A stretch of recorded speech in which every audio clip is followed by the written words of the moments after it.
The air in Atlanta, Georgia, shimmered with the heat of a late summer afternoon on March 14, 2025. The kind of day where the city thrummed with life. The streets buzzed with the rhythm of footsteps, the sharp blare of car horns slicing through the warm breeze, and the distant murmur of conversations blending into a symphony of urban energy. Tamara Harris, a soft-spoken woman in her third trimester of pregnancy, stepped out of the corner grocery store, cradling a small paper bag of fresh produce in her arms. The weight of the tomatoes and greens felt like a promise, a tender offering she'd carried with care, as if it held the fragile hopes of the life she and her husband, Isaac, were building together. Her mind was already drifting toward Isaac, who'd been grinding through another long shift at the logistics company a few miles away. She pictured his tired smile when she'd set a steaming plate of comfort food before him, something to ease the ache of his day. For Tamara, these small acts were her way of weaving love into their shared existence, a quiet rebellion against a world that often felt stacked against them. She barely noticed the white police cruiser creeping along the street, its slow roll blending into the city's pulse. The sun glinted off its hood, casting sharp reflections onto the cracked pavement as Tamara's thoughts lingered on her unborn, chilled a flutter of life beneath her skin, a fragile dream she carried with both pride and trepidation. As a black woman in a city scarred by its past, she'd grown accustomed to the weight of unseen eyes, the unspoken tension that shadowed her every step. But today, she'd chosen to let that burden slip away, if only for a moment. The warmth of the sun felt like a gentle reprieve, a fleeting promise of peace. That peace shattered when the cruiser screeched to a halt beside her, tires grinding against the asphalt with a sound that clawed through the afternoon's hum. Tamara froze, her breath catching as the driver's door swung open with a metallic groan. Officer Brad Morgan stepped out, a man in his mid-40s with a buzzed scalp and a scowl carved deep into his weathered face. His presence loomed like a storm cloud, heavy and oppressive. His hand rested near the holster on his belt, a casual threat that sent a jolt of unease racing down Tamara's spine. She clutched her bag tighter, her fingers pressing into the paper as she tried to steady herself. "Ma'am, stop right there," Morgan barked, his voice thick with the kind of authority that demanded obedience without question. Tamara blinked, startled by the suddenness of it all. She hadn't been loitering or causing trouble, just a pregnant woman walking home with her groceries. Her heart thudded in her chest, but she forced her voice to remain even. "Is there a problem, officer?" she asked, her tone cautious yet firm. She rested a hand on her rounded belly, feeling the faint stir of her baby, a reminder to stay calm, to keep this from spiraling. But Morgan didn't see a woman trying to de-escalate. He saw defiance in her composure, a challenge to the power he wore like armor. His face twisted, a flash of anger sparking in his pale eyes. "Don't get smart with me, lady," he snapped, his voice rising as he took a step closer. "You're loitering. I don't need troublemakers around here." Tamara's brow furrowed, confusion mingling with a flicker of indignation. "Loitering?" She'd barely paused to catch her breath. "I'm just trying to get home," she said, her words measured, though her pulse raced beneath her calm exterior. That was all it took. Morgan's patience seared whatever thin veneer of it he possessed. His face flushed a deep crimson, veins bulging at his temples as he stormed toward her, boots pounding the pavement like a war drum. "I said stop arguing with me," he roared, his voice echoing off the nearby buildings. Before Tamara could react, he shoved her backward with a force that stole her breath. Her feet scrambled for traction, the uneven sidewalk betraying her as she stumbled. For a heartbeat, she was weightless, her arms flailing, the grocery bag slipping from her grasp and spilling its contents across the ground tomatoes, rolling into the gutter, a cruel splash of red against the gray. She hit the pavement hard, a sharp pain slicing through her abdomen where her baby rested. A gasp tore from her throat as she clutched her stomach, panic flooding her senses. "Please," she managed, her voice trembling now. "I'm not arguing. I'm just trying to get home." But Morgan wasn't listening. His eyes, cold and unyielding, locked onto her with a chilling indifference. To him, she wasn't a person, just a symbol of everything he despised, everything he felt entitled to control. With a guttural snarl, he stepped forward, and in a single, horrifying moment, He raised his boot and drove it into her stomach. The world slowed to a crawl. The impact reverberated through Tamara's body, a shockwave of agony that drowned out the city's noise. She crumpled fully to the ground, a cry escaping her lips as her hands flew to her belly, desperate to shield the life within.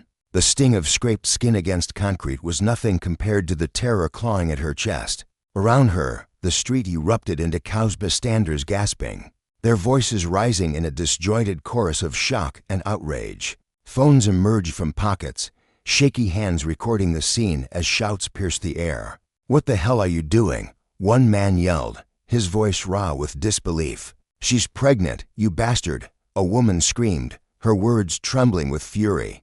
But no one dared approach, their fear of Morgan's badge holding them at bay. Morgan turned away, his expression a mask of grim satisfaction, as if he'd restored some twisted sense of order. He didn't linger, didn't check on the woman he'd left crumpled on the ground.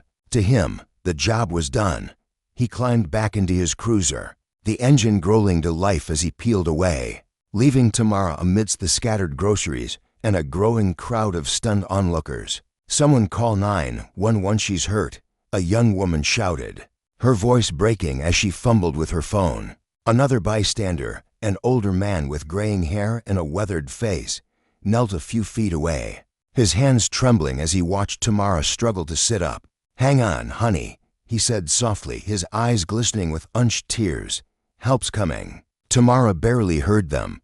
Her world had narrowed to the pain radiating from her core, the frantic hope that her baby was still safe. Tears stung her eyes, but she bit them back, forcing herself to breathe through the waves of anguish. She thought of Isaac's steady hands, his quiet strength, and clung to the image of him like a lifeline. She didn't know it yet, but the ripples of this brutality were already spreading, captured in the grainy footage now racing across social media. Within hours, the video would ignite a firestorm. Hashtags like Justice for Tamara and Stop Lascivious surging through the digital ether. As the nation recoiled in horror, at Grady Memorial Hospital, the fluorescent lights buzzed overhead as nurses and doctors swarmed around Tamara's stretcher. The sterile scent of antiseptic stung her nose, but it was the searing pain in her abdomen that dominated her senses. Every jostle of the gurney felt like a fresh wound, a reminder of Morgan's boot and the hatred behind it.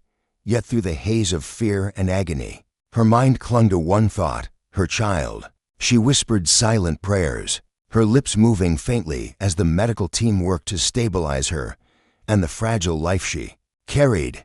Isaac arrived like a man possessed, his work boots still dusted with warehouse grime as he burst through the hospital doors. His broad shoulders heaved with each ragged breath, his usually calm demeanor shattered by the news that had reached him mid-shift. A co-worker had shown him the video, and the sight of his wife, his Tamara crumpled on the ground, had torn something loose inside him. When he reached her bedside, the sight of her bruised and battered form stole the air from his lungs.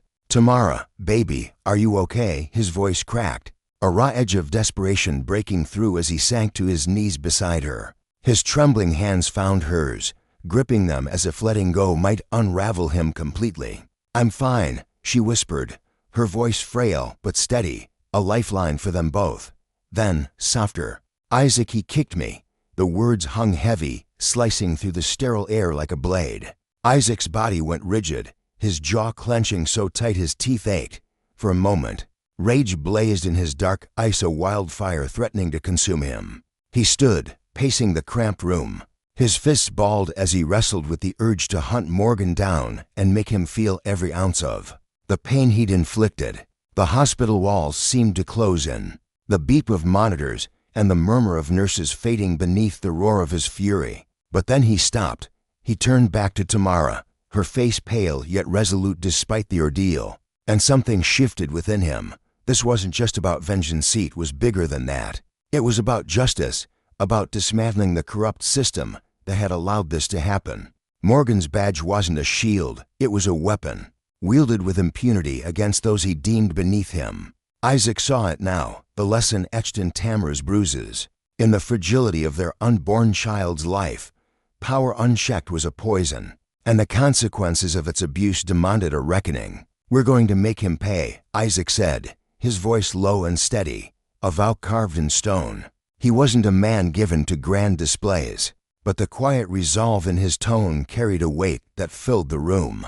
Tamara squeezed his hand, her strength mirroring his own, and in that shared silence, they forged a pact. This wasn't the end, it was the beginning. As the sun dipped below Atlanta's skyline, casting a golden glow over a city poised on the edge of upheaval, Isaac and Tamara steeled themselves for the fight ahead. Morgan had lit the match, but they would ensure the flames of justice burned brighter and longer than his cruelty ever could. The agony shimmering in Tamara's eyes wasn't merely a reflection of the bruises and swelling that marred her face. It ran far deeper, cutting into her soul like a jagged blade. It was the bitter sting of betrayal, the crushing weight of realizing that no matter how desperately she tried to outrun the cruelty of the world, it always found a way to close in around her. For Tamara, that cruelty had landed like a brutal, unrelenting fist, impossible to dodge or deny. The officer's kick had left its mark not just on her body, but on her spirit, and as she lay there, her breath uneven and her hands trembling faintly, she felt the echoes of that injustice reverberate through her. Yet beneath the pain, a flicker of defiance, Bernetta refusal to let this moment steal the hope she clung to, for the life growing inside her. Isaac, meanwhile, hadn't known a moment's peace since the chaos erupted. The instant the news of Dira's ordeal, Tamara's brutal encounter, reached him, the world he'd so carefully built crumbled into dust. His job, the daily grind, the shared duties that once defined their rhythm of it faded into a meaningless blur. His heart, once steady and whole, now lay in shards, replaced by a smoldering ember of rage that grew hotter with every passing hour. Sleep eluded him, his mind racing with images of Tamara crumpled on the ground, helpless against the violence unleashed upon her. That fury wasn't aimless, it was a sharpened blade, honed by a fierce resolve to ensure no one else would ever endure the same torment. Isaac's military years had taught him patience, precision, and discipline. But this wasn't a battlefield he could navigate with calculated maneuvers. This was personal, raw, and urgent, a fight not just for Tamara, but for a world where power couldn't be wielded as a weapon against the innocent. The quiet of the hospital room hung heavy between them, broken only by Isaac's voice, soft but laced with worry. "Are you sure you're okay?" he asked, his gaze tracing every inch of Tamara's face, searching for cracks in her armor, for any sign that the pain had burrowed deeper than she'd admit. Her cheeks were mottled with purple and blue, her eyes shadowed by exhaustion, the aftermath of Officer Brad Morgan's brutality etched into her skin. Despite it all, she managed a faint smile, a fragile thread of reassurance she wove just for him. "I'm fine, Isaac," she murmured, her voice quivering like a leaf caught in a storm. "It hurts, but I'll survive. The baby's fine too." Her hand instinctively drifted to her swollen belly, a quiet act of protection as she felt the steady pressure there, a reminder of the life they'd created together. That thought alone was her anchor, a lifeline pulling her through the darkness. She wouldn't let this violence, this flagrant abuse of power, strip away the future she dreamed of.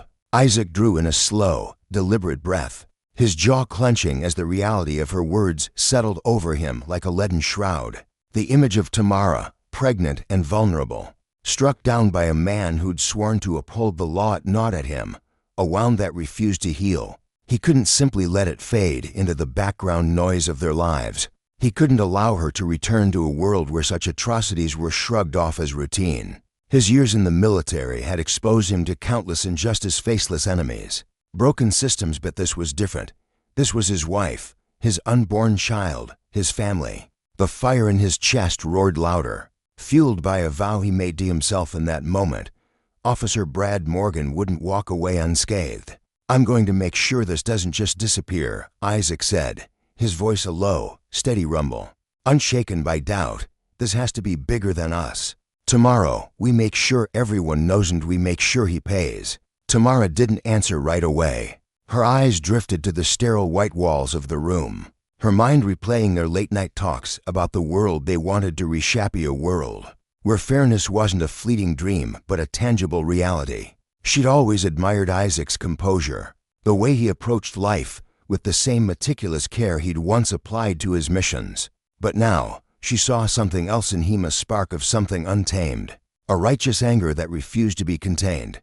This wasn't about strategy anymore. It was about justice, pure and unyielding. Before she could respond, the door creaked open and a nurse stepped in, her presence a gentle interruption to the storm brewing between them. She was a slight woman with kind eyes and a voice like a lullaby, her hands deft as she checked Tamara's vitals. "How are we feeling today, Dira?" she asked, her smile warm and genuine. "I'm hanging in there," Tamara replied, her tone steadier now, though weariness tugged at the edges. "Just tired," the nurse nodded, her quiet compassion a small balm against the chaos. Isaac lingered by Tamara's side, reluctant to leave, but the urgency gnawing at him wouldn't relent. He'd already set wheels in motion, phone calls to old comrades from his Marine days, men and women who'd climbed the ranks of law, politics, and activism. These weren't just contacts, they were allies, forged in the crucible of shared battles. And now he needed their strength more than ever. With a soft kiss to Tamara's forehead, he whispered, "I'll be right back," and slipped out into the hallway. The night stretched before him, long and unyielding. But he was ready. His mind churned with plans, his resolve as solid as the steel he'd once carried into combat. By morning, the world had taken notice. Isaac and Tamara's names blazed across headlines. The story too outrageous to ignore: a pregnant woman assaulted by a police officer. The act caught on video for all to see. It wasn't just the brutality that sparked outrage, it was the arrogance, the shamelessness of Officer Brad Morgan, who'd struck Tamara in broad daylight. Surrounded by witnesses, the footage spread like wildfire, a glaring testament to unchecked power, and the injustice it captured screamed for retribution. By midday, a crowd swelled outside the hospital, a tapestry of faces sighing and old, furious and hope-illuminated by a shared demand for change. Signs bobbed above their heads, scrawled with "Justice for Tamara" in bold, defiant letters, while chants of "Stop Police Brutality" rolled through the air like thunder. This wasn't just about one man's cruelty. It was a reckoning for a system that had turned a blind eye for far too long. Isaac watched the growing momentum with a mix of awe and determination. He couldn't afford to ride the wave of emotion and had to steer it. Reaching out to his network, he enlisted Michelle Roberts, a fierce attorney whose name carried weight in civil rights circles. She was a force of nature, her sharp mind cutting through legal jargon like a blade, her passion for reform unmatched. Isaac had seen her dismantle cases with surgical precision during their military collaborations, and now she stood with him, her presence a promise of unrelenting pursuit. Their plan was straightforward yet bold: demand Morgan's immediate suspension, flood the city with pressure until the authorities had no choice but to act. The media latched onto the story, each broadcast amplifying the call, each headline tightening the noose around the precinct. The next morning, Isaac stood before a sea of cameras outside the hospital, flanked by his legal team. The air buzzed with anticipation, the crowd stretching beyond the parking lot, their energy palpable. He adjusted his stance, feeling the weight of every eye, every lens trained on him. "My wife and unborn child were attacked by someone sworn to protect and serve," he began, his voice steady but thick with emotion, slicing through the murmurs like a gunshot. "We will not rest until justice is served." The words hung in the air, a solemn vow that rippled through the gathered reporters.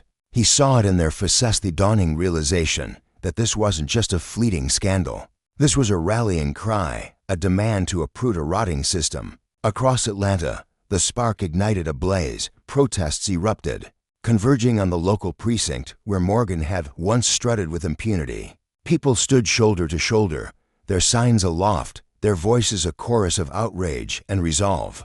Isaac wasn't content to stop there. He dug deeper, poring over the video evidence frame by frame, his eyes burning from lack of sleep but unwavering in focus. His team worked in tandem, gathering statements, filing motions, building a case as airtight as a fortress. 3 days after the assault, he marched into the precinct, court order in hand, his steps echoing with purpose. Morgan stood there, smug and unshaken until he wasn't. "You're making a mistake," the officer sneered, his bravado faltering as Isaac stepped forward, the document raised like a banner. "The only mistake," Isaac replied, his voice a quiet storm, Was you thinking you could get away with this? Moments later, Morgan was escorted out, his badge tarnished, his career in ruins, a first victory in a war far from won. In the days that followed, the city pulsed with tension and triumph. Tamara, still confined to her hospital bed, watched the whirlwind unfold through grainy news feeds, her heart swelling with pride.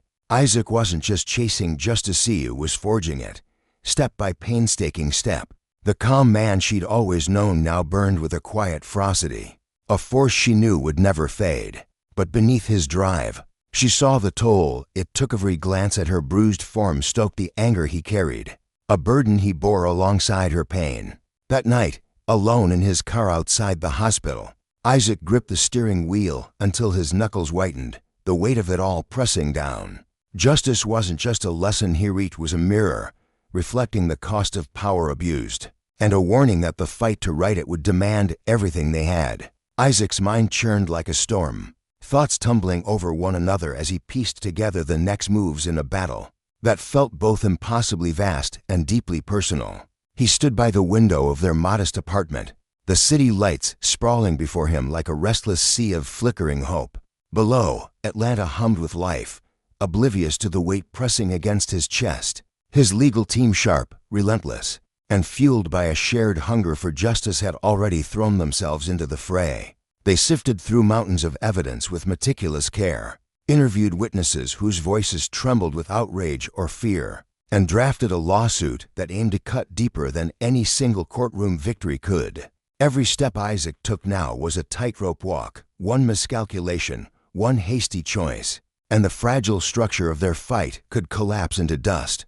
But as the night deepened and the skyline shimmered, a quiet clarity settled over him. This wasn't just about the case anymore, not just about the officer who had brutalized Tamara, leaving her bruised and shaken on that fateful day. No, this was about something bigger, something that stretched beyond their pain into the future they dreamed of for their unborn son. It was about dismantling a cycle of cruelty and indifference, about forging a world where justice wasn't a privilege but a promise. "I'm doing this for you, for us," he murmured, his voice steady yet thick with a resolve that felt like iron hardening in his soul. The next morning dawned heavy with tension, the air buzzing with the distant roar of protests that had swelled overnight. Atlanta was awake, truly awake, its streets alive with the echoes of voices demanding answers, demanding change. Isaac's name rippled through newsrooms and scrolled across social media feeds, a steady drumbeat that drew eyes and ears from every corner of the city.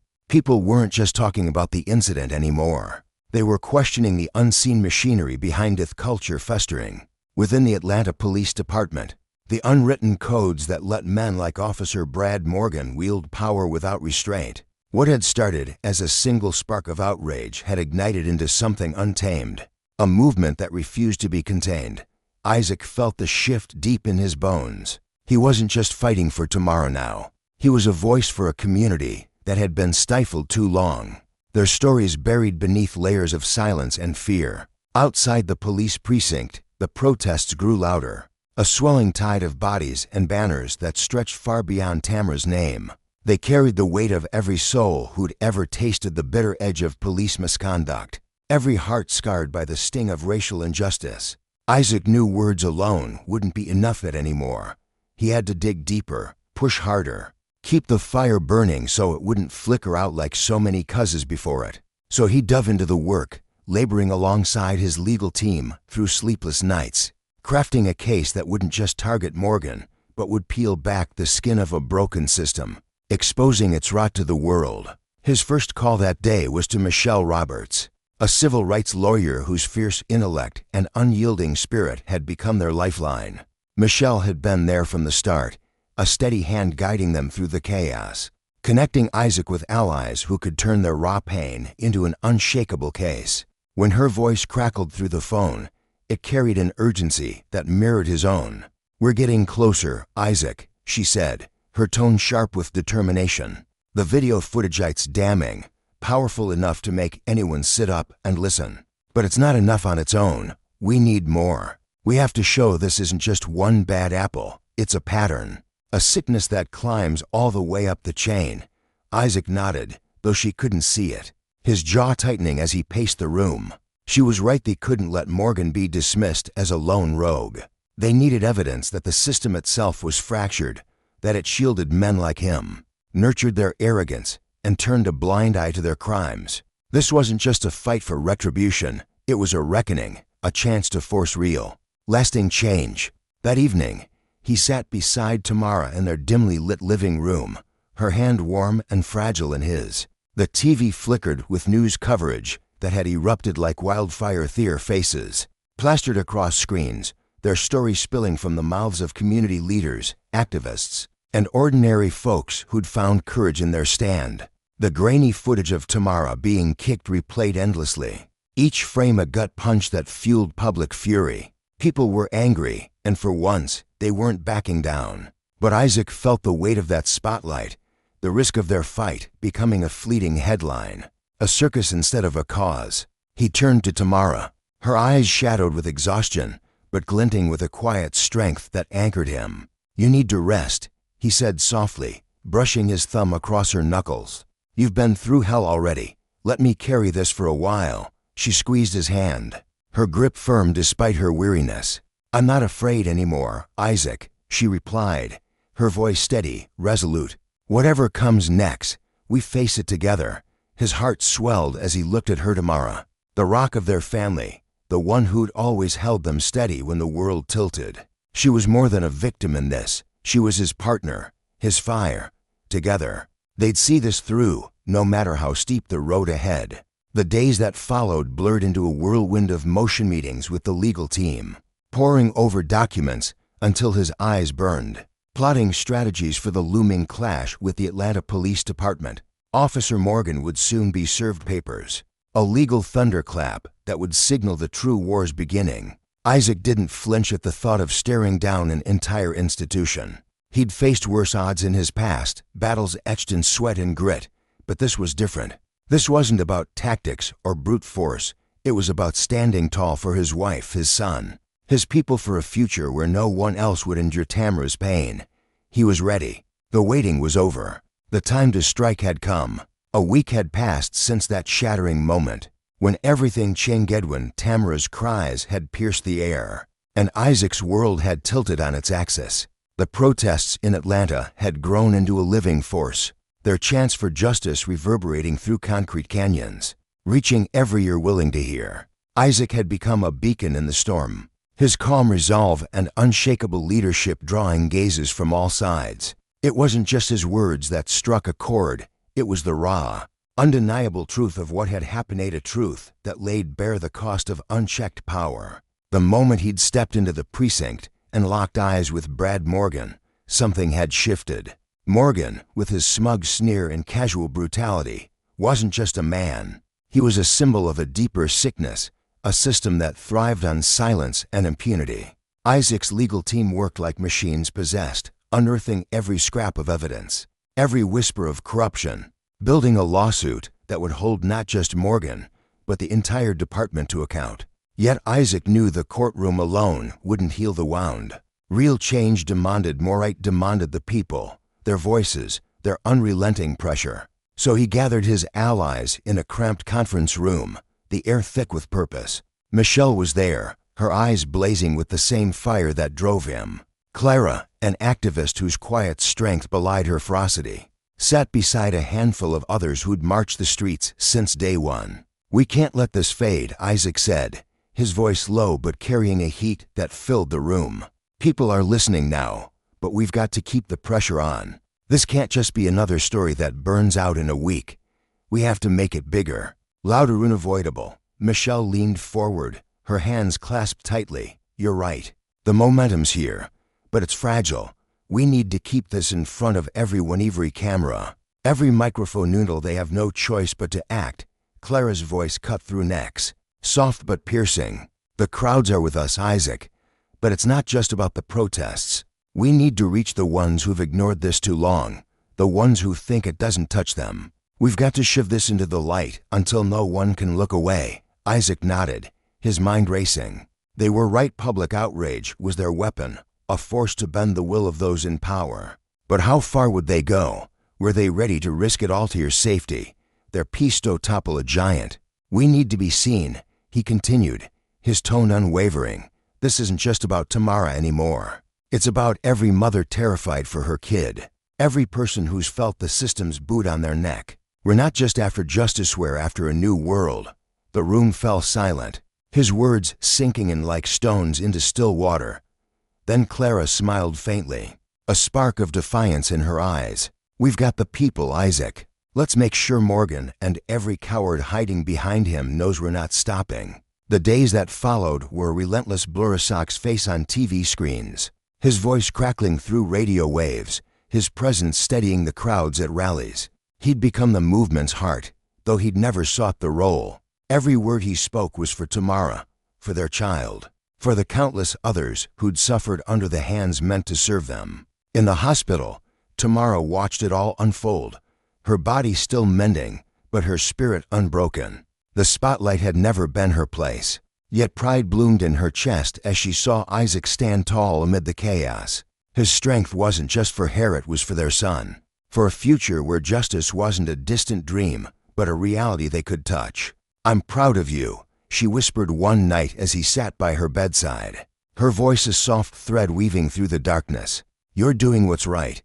He smiled, brushing a strand of hair from her face, his touch gentle against the storm raging within him. It's for us, Tamara, for our family, for every family. Even as the tension mounted, Isaac never let it crack his surface. He carried the weight of their fight with a quiet grace, knowing that every step forward was a lesson in justice and a warning of the ruin that awaited those who abused their power. Isaac stood in the dim light of his kitchen, the faint hum of the refrigerator filling the silence as he steadied himself for what lay ahead. His calm demeanor wasn't just a mask, it was the outward echo of a resilience, forged through years of struggle, a quiet strength that had carried him through life's darkest storms. Yet beneath that composed exterior, a flicker of unease gnawed at him. The battle he'd plunged into was swelling beyond anything he'd anticipated, its stakes climbing higher with each passing day. The more light he and his allies shone on the case, the more he felt the ominous shadow of powerful forces looming, entities that thrived in secrecy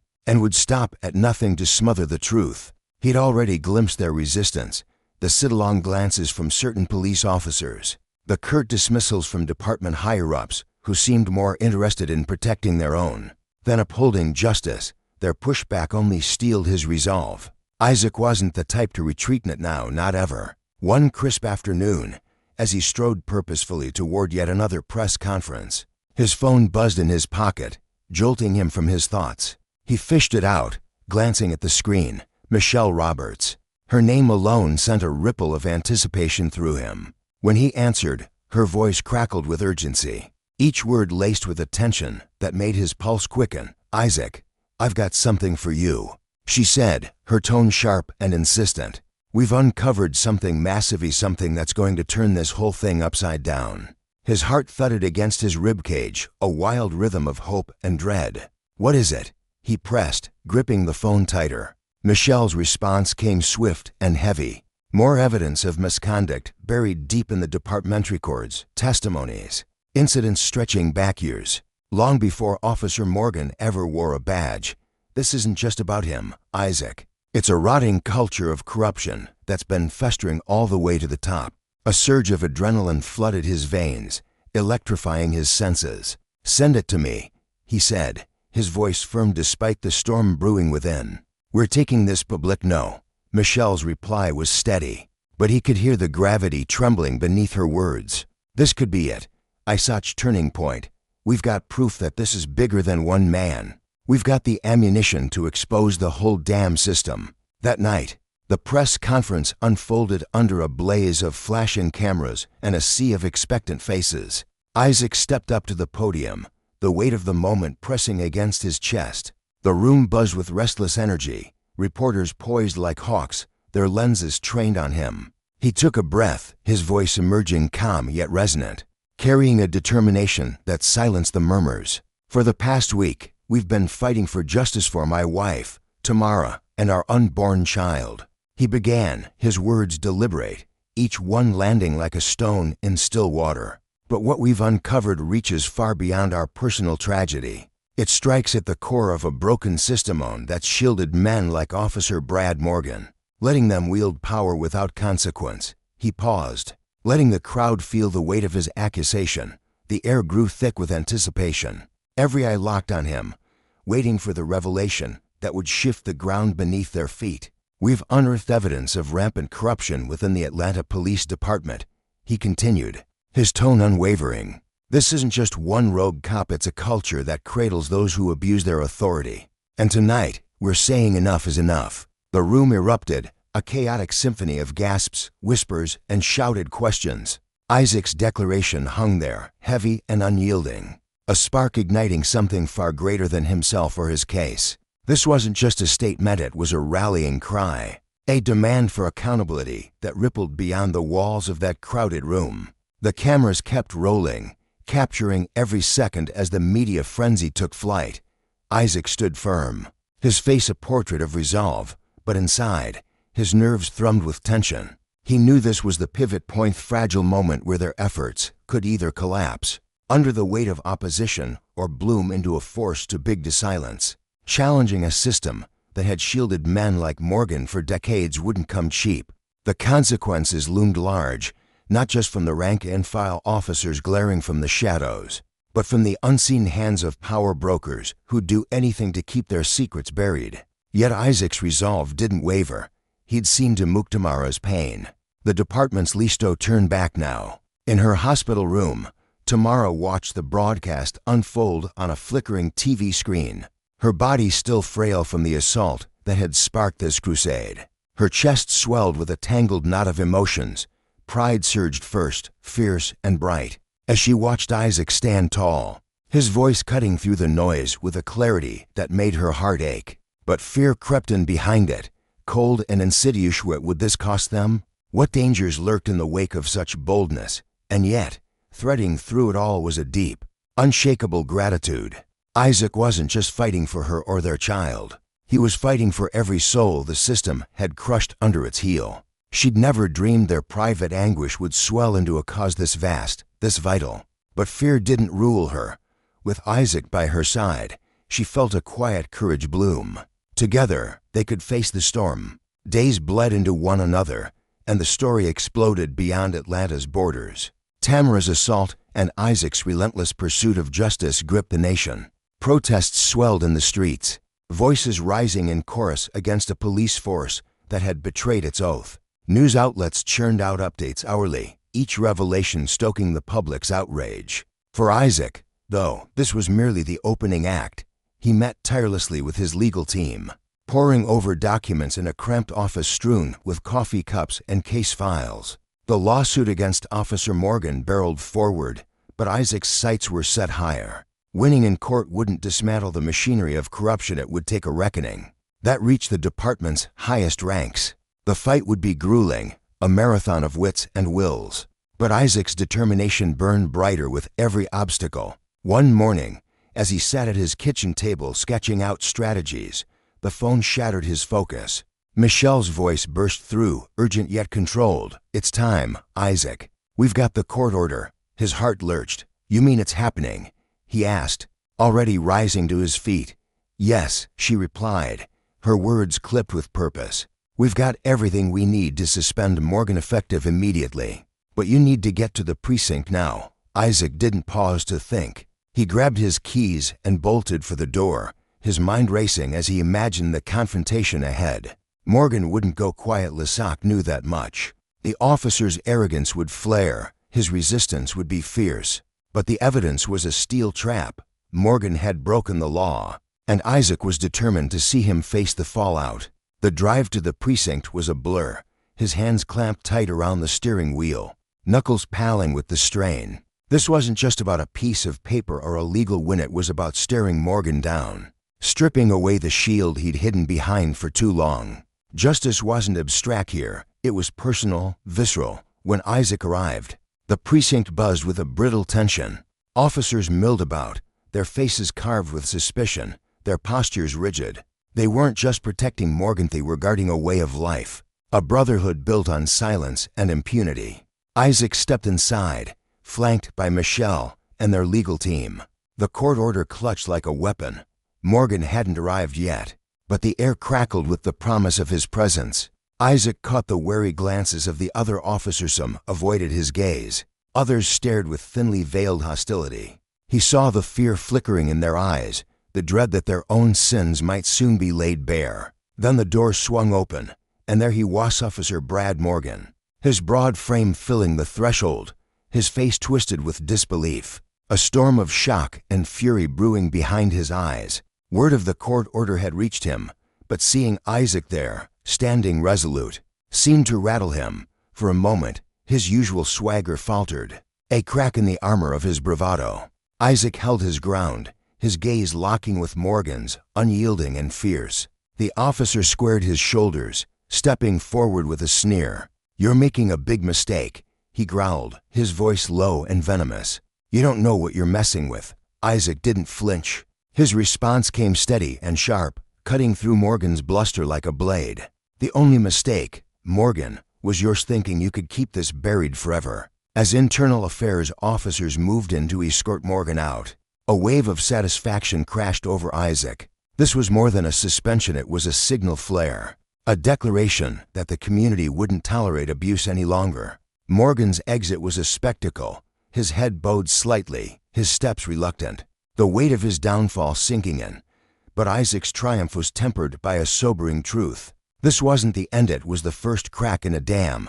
The corruption ran deeper, a sprawling web of complicity and cruelty they'd only begun to unravel. The days that followed brought a deluge of new evidence, counts of excessive force, racial profiling, and buried complaints stretching back decades. Each revelation peeled back another layer of the department's rot, exposing a legacy of injustice that demanded more than outrage, demanded action. Isaac knew the road ahead would be treacherous, lined with enemies and trials, but he was ready. For tomorrow, for their child, for every voice silenced by power, he'd fight on. There was no turning back. The air in Atlanta felt heavy that spring, thick with the scent of blooming magnolias and the unspoken tension of a city on the brink of upheaval. For years, men like Officer Morgan had moved through its streets cloaked in authority, their misdeeds buried beneath layers of silence and complicity.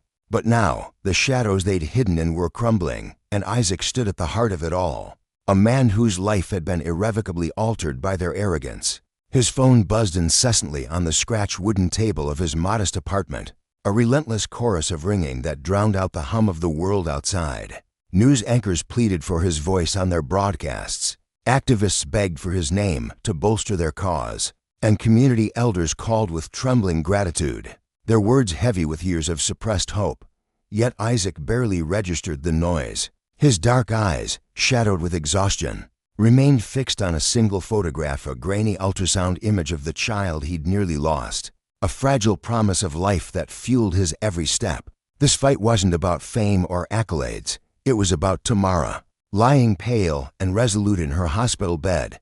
It was about their unborn daughter, whose heartbeat he clung to like a lifeline. It was about every soul who'd ever buckled beneath the weight of a system that crushed rather than protected.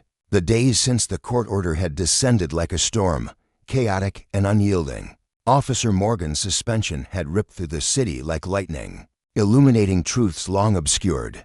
The media swarmed, their cameras flashing like predatory eyes, their headlines screaming across every screen and newsstand. Isaac felt the scrutiny pressing against his chest, a physical force that threatened to suffocate him, but he refused to falter. He'd faced wars before, lateral ones, with gunfire and blood-soaked earth, but this was a different beast, intimate and raw. Each night, he dragged himself to the law offices, the fluorescent lights buzzing overhead as he hunched over stacks of documents. His fingers traced the edges of witness statements and grainy security footage, his mind racing to piece together the puzzle of Morgan's brutality. Suspension wasn't enough. A fleeting reprimand wouldn't heal the scars Tamara carried or undo the terror of that night, when Morgan's fists had met her fragile frame. Isaac needed justice, serial, unyielding justice, and not just for his family, but to dismantle the machinery that had shielded Morgan for so long. The officer wasn't merely a rogue actor, he was a symptom, a festering wound in a body riddled with corruption. Isaac had always believed one person could spark change, but as he watched the city awaken, he realized this was no longer his burden alone. Beyond the office walls, the streets pulsed with a restless energy. Protests swelled like a rising tide, spilling across plazas and intersections. Men and women who'd once kept their heads down now marched shoulder to shoulder, their voices raw with fury and longing. Handmade signs bobbed above the crowd's "Justice for Tomorrow," and the silence their ink smudged by sweat and determination. Isaac saw it from the window one evening, the orange glow of dusk painting the scene in hues of fire. A young woman, barely out of her teens, stood atop a crate, her braids swinging as she shouted into a megaphone about her brother, beaten senseless by police years ago. An older man, his face carved with grief, held a photo of a son lost to a trigger-happy officer. These weren't just strangers, they were echoes of his own pain, amplified across a city tired of being ignored. The movement had outgrown Morgan, outgrown even Isaac. It was a reckoning, a demand that the police department, a hulking institution bloated with its own failures, face the mirror it had avoided for decades. Yet Isaac knew the louder the cries grew, the more desperate the system would become to smother them. Justice, he'd learned, was a fragile flame, easily snuffed out by those with power to lose. One humid afternoon, as Isaac sat with his legal team amidst a sea of coffee cups and crumpled papers, his phone lit up with a call that stopped his heart. Michelle Roberts' name flashed on the screen, her voice crackling through the line with an urgency he'd never heard before. "Isaac, you need to sit down," she said, her words clipped, almost breathless. He sank into a chair, the leather creaking beneath him, his stomach twisting into knots. "What's going on?" he asked, his voice steady despite the dread clawing at his throat. Michelle paused, the silence stretching taut between them. "We found something big. Morgan's tied to a network, Isaac. Corruption woven deep into the department. It's not just what he did to Tamara. We're talking years of misconduct, debris, cover-ups, racial profiling documented. We've got the proof." The room tilted around him, the air growing thin. His pulse thundered in his ears as he gripped the phone tighter. "Are you sure?" he rasped, barely above a whisper. "How deep does it go?" Another hesitation, then Michelle's reply, heavy with gravity, "As deep as we've ever seen. But we have to move fast. They'll shred it, burn it, silence us if they can." Isaac's mind spun, a whirlwind of fear and resolve. This wasn't just about one night of violence anymore. It was about peeling back the skin of an entire department, exposing the rot that had festered beneath its badge. Morgan was a thread, and pulling it threatened to unravel a tapestry of abuse that spanned years. By dawn, Isaac and his team had made their choice.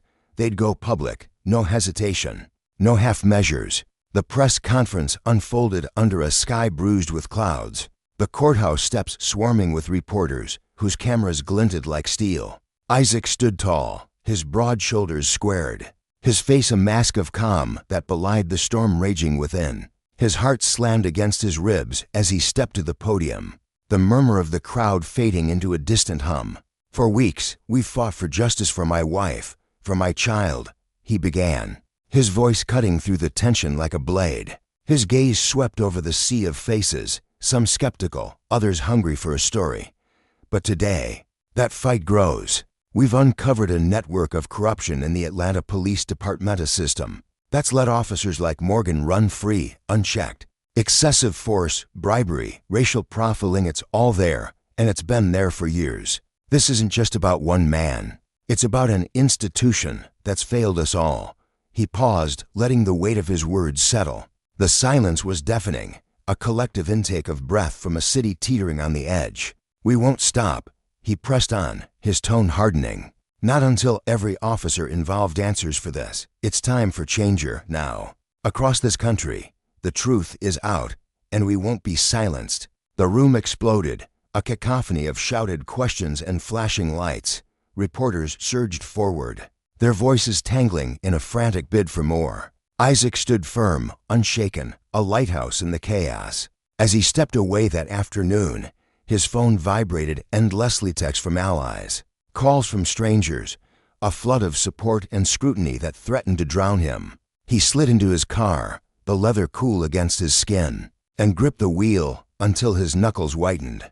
The enormity of what they'd unleashed pressed down on him, a tidal wave he couldn't outrun. He wasn't just Tamara's husband anymore, not just a grieving father-to-be. He was a symbol, a voice for the voiceless, thrust into a battle that could reshape a nation. The drive to the hospital was a blur, the city's skyline fading into streaks of gray and green. When he reached Tamara's room, she was awake, her dark hair spilling over the pillow. A tablet balanced on her lap as she scrolled through the day's headlines. She looked up, and her smile soft, radiant cut through the weight he carried. "You did it," she whispered, her voice a balm to his frayed nerves. He sank beside her, taking her hand, feeling the warmth of her skin against his. "We did it, Tamara," he said, his eyes locked with hers, "and we're just getting started." Back at the precinct, panic rippled through the ranks. Senior officers huddled in dimly lit offices, their faces etched with desperation as they scrambled to douse the fire Isaac had lit. But the evidence was a deluge emails, falsified reports, recordings to vast to bury. Each revelation painted a clearer picture. Morgan's violence was no anomaly. It was a thread in a web of impunity, woven tight by those who'd turned a blind eye. Isaac saw it all unfolding from the hospital window that night, the city lights flickering like a heartbeat. He thought of the girl with the megaphone, the man with the photo, the countless others whose stories mirrored his own.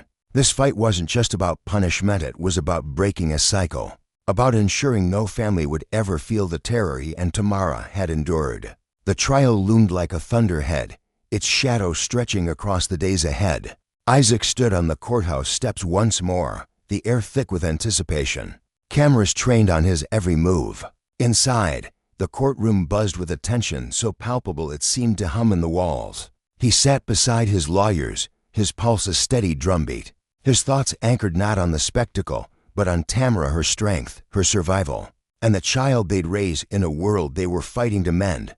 Today, they'd take another step toward justice, toward a reckoning that could finally tip the scales. And as the gavel fell, Isaac knew this was only the beginning. The air in the courtroom was thick with tension, heavy with the unspoken hopes and fears of everyone present. It wasn't just about proving that Officer Brad Morgan had crossed a line that day. It was about unmasking something far more insidious, a sprawling web of unchecked power that had tangled itself around the lives of so many, leaving ruin in its wake. Tamara sat in the front row, her shoulders slumped from exhaustion, yet her eyes burned with a quiet, unyielding resolve. She wasn't there solely for herself anymore. She carried the weight of every soul crushed beneath the same system that had nearly destroyed her. Every mother who lay awake at night, heart pounding with dread, wondering if their child would make it home Alavesh, was their voice now. For too long, her own had been a whisper, stifled by fear and pain. But today, in this room, she was ready to let it roar for herself, for Isaac, and for all those the world had tried to silence. The trial kicked off with the opening statements, and Michelle Roberts, Isaac's attorney, rose to her feet with the steady grace of someone who'd weathered countless storms. She was no stranger to the fight for justice. Years of battling for civil rights had etched lines of determination into her face, but even she felt the electric charge of this case. This wasn't just about a single act of violence. It was the spark of something monumental, a movement that could rattle the foundations of their city's law enforcement to its core. "Ladies and gentlemen of the jury," she began, her voice a calm tide laced with fire. "What you'll see today isn't a one-off mistake. This isn't just about Officer Morgan's abuse of power. It's about a system that's let men like him run wild, free of consequences, for far too long. What happened to Mrs. Aristo and the child she carried wasn't an accident. It was the inevitable outcome of a machine built to shield those who misuse their authority." Her words hung in the air, sharp and undeniable, and Isaac felt them settle into his bones. This wasn't his fight alone anymore. It was a war for everyone watching, a promise that Morgan and every officer like him would never again have the chance to shatter another life. Across the room, the defense team scrambled to weave a different tale. Morgan's attorney, a weary man with a pinched face and a voice dripping with false sincerity, stood to argue that the officer had acted out of necessity. He painted Tamara as a threat, a looming danger Morgan had no choice but to neutralize. It was self-defense, he insisted, a split-second decision made in the heat of the moment. Isaac's stomach churned as he listened, his fists tightening until his knuckles ached. He knew this Gametha'd seen it play out 100 times before. Smear the victim, twist the truth, and pray the jury swallowed the lie. From the defense table, Morgan sat with a smirk tugging at his lips, his posture radiating arrogance.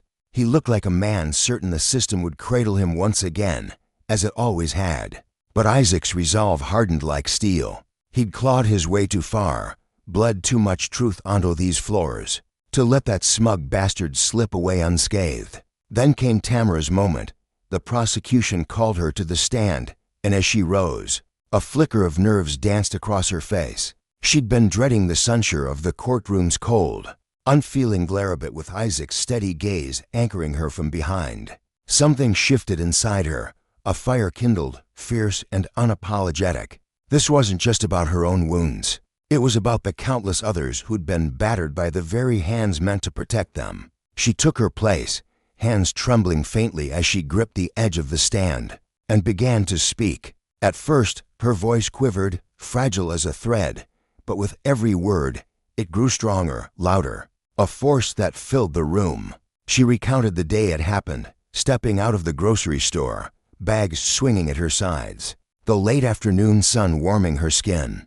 Then Morgan's shadow loomed, his voice barking commands she couldn't untangle. Confusion turned to terror as he shoved her against the wall, his boots slamming into her side while she curled protectively around her unborn child. Gasping for air, praying she wouldn't lose everything in that moment, she laid it all bare at the raw, jagged edges of her fear, the searing pain that lingered long after the bruises faded. But as the memories spilled out, something unexpected surged within her, power. She wasn't just a broken figure to be pitied anymore. She was a warrior, standing tall for herself and every soul who'd been trampled under the same boot. "I was just trying to get home," she said, her voice shaking but resolute, "to my husband, to our baby. I wasn't a threat. I wasn't doing anything wrong. But instead, I was attacked by someone who swore to keep me safe." Her words echoed off the walls, piercing the silence, and Isaac saw tears glisten in the eyes of jurors, their faces softening with the weight of her truth. It wasn't just her story they heard, it was a chorus of the silenced, the dismissed, the forgotten. Isaac sat in the back, his chest tight, his throat raw as he watched her. He'd seen the scars she carried, the way she flinched at loud voices, the nights she woke trembling from nightmares, but hearing her voice at all aloud was something else entirely. It was a blade, cutting through the room's stifling air, sharp with vulnerability and strength. When the defense tried to poke holes in her story, suggesting she'd provoked Morgan, Isaac's blood boiled. He wouldn't let them repaint her as the villain, wouldn't let them erase the agony she'd endured. As the day drew to a close, he walked with her back to their hotel, her steps slow with exhaustion, but her spirit unbowed. "I'm proud of you," he murmured, his voice soft as they moved down the dimly lit hall. "You did more today than I ever could have dreamed." She leaned into him, a tired smile breaking through. "We did it together, Isaac. I couldn't have faced it without you." The trial stretched on, each day a grueling dance of evidence and emotion. The prosecution unearthed Morgan's past, a trail of complaints stretching back years, racial profiling, excessive force, a litany of misconduct swept under the rug. It was a pattern too glaring to ignore, a stark reminder that justice wasn't just about this one case. Seat was about tearing down the walls that let men like him thrive. Isaac felt the momentum building, a tide of voices rising beyond the courtroom, spilling into the streets. This wasn't his burden alone anymore. It was a collective cry, a demand for accountability that echoed through their city. In the gallery, faces like Mrs. Carter's told their own stories. She was a weary woman with gray-streaked hair, her hands twisting a worn handkerchief as she watched the proceedings. Her son had been one of Morgan's earlier targets. A traffic stop turned brutal, leaving him with a limp and a fractured trust in the world. She'd never gotten her day in court, but now, through Tamara, she saw a glimmer of hope. Beside her sat Jamal, a young activist who'd spent months rallying protests, his eyes sharp with purpose. He scribbled notes furiously, whispering strategies to the others around him. These weren't just spectatorshi were witnesses to a reckoning. Their presence a testament to the lives Morgan's actions had scarred. As the final days approached, the courtroom buzzed with restless energy. Isaac sat still, hands clasped, his mind a whirlwind of every moment that had led them here. Tamara gripped his hand, her face etched with weariness and a fragile hope. They'd endured endless testimonies, the defense's relentless jabs, the prosecution's fierce push to expose Morgan's rot. Now, the jury deliberation loomed like a storm cloud. Isaac replayed it all late-night strategy sessions, the city's awakening, the weight of every step they'd taken. His heart thudded as the jury filed back in, their expressions carved from stone. The foreman stood, and the judge's voice sliced through the hush as the jury reached a verdict, a nod. "We have, Your Honor." The room held its breath as the words rang out. "We find the defendant, Officer Brad Morgan, guilty of assault and misconduct in the performance of his duties." Isaac's breath hitched, a sob breaking from Tamara as the reality crashed over them. They'd done it. Morgan would answer for what he'd done. The victory tasted bittersweet, a fragile balm over wounds that would never fully heal. Tears streamed down Isaac's face as he turned to Tamara, her body trembling with relief and exhaustion. They clung to each other, the world fading to a hum around them. Justice had been won, but at a cost etched into their souls. Yet the fight wasn't over. Sentencing still loomed, a shadow over their fragile triumph. As the gavel fell, Isaac knew this was more than a verdict. It was a lesson carved in blood and tears. Power, when wielded without restraint, devoured the innocent. Justice wasn't just a word, it was a demand. A promise that no one, not even those cloaked in authority, could escape the consequences of their cruelty. They'd shifted the story, cracked the system's facade, and no matter what came next, that truth would endure. The air in the courtroom hung heavy, thick with anticipation and the echoes of a battle hard fought. As the reality of what had just unfolded began to sink into the minds of everyone present, Officer Brad Morgan, a man who had once worn his badge with an arrogance that suggested he was untouchable, now stood convict casualty of assault and misconduct. His fate rested in the hands of a judge whose next words would either grant mercy or carve a lasting lesson into the stone of justice. The room was frozen to blow, every breath held, every eye fixed on the robed figure at the bench. This wasn't just about Morgan anymore. It was about every officer who had ever dared to believe the law was a tool to bend, rather than a shield to uphold. The judge's voice cut through the silence, steady and resolute, as he addressed the room with the gravity of a man who understood the weight of his role. "Officer Morgan," he began, his tone unwavering, "you have been found guilty of crimes that strike at the very heart of the trust placed in you. This court has determined that your actions, your brutal assault, your flagrant misconduct were not mere missteps. They were a betrayal of the oath you swore and a direct assault on the community you were duty-bound to protect." The judge paused, letting his words settle like dust after a storm. "Given the severity of your offenses, this court sentences you to 5 years in prison.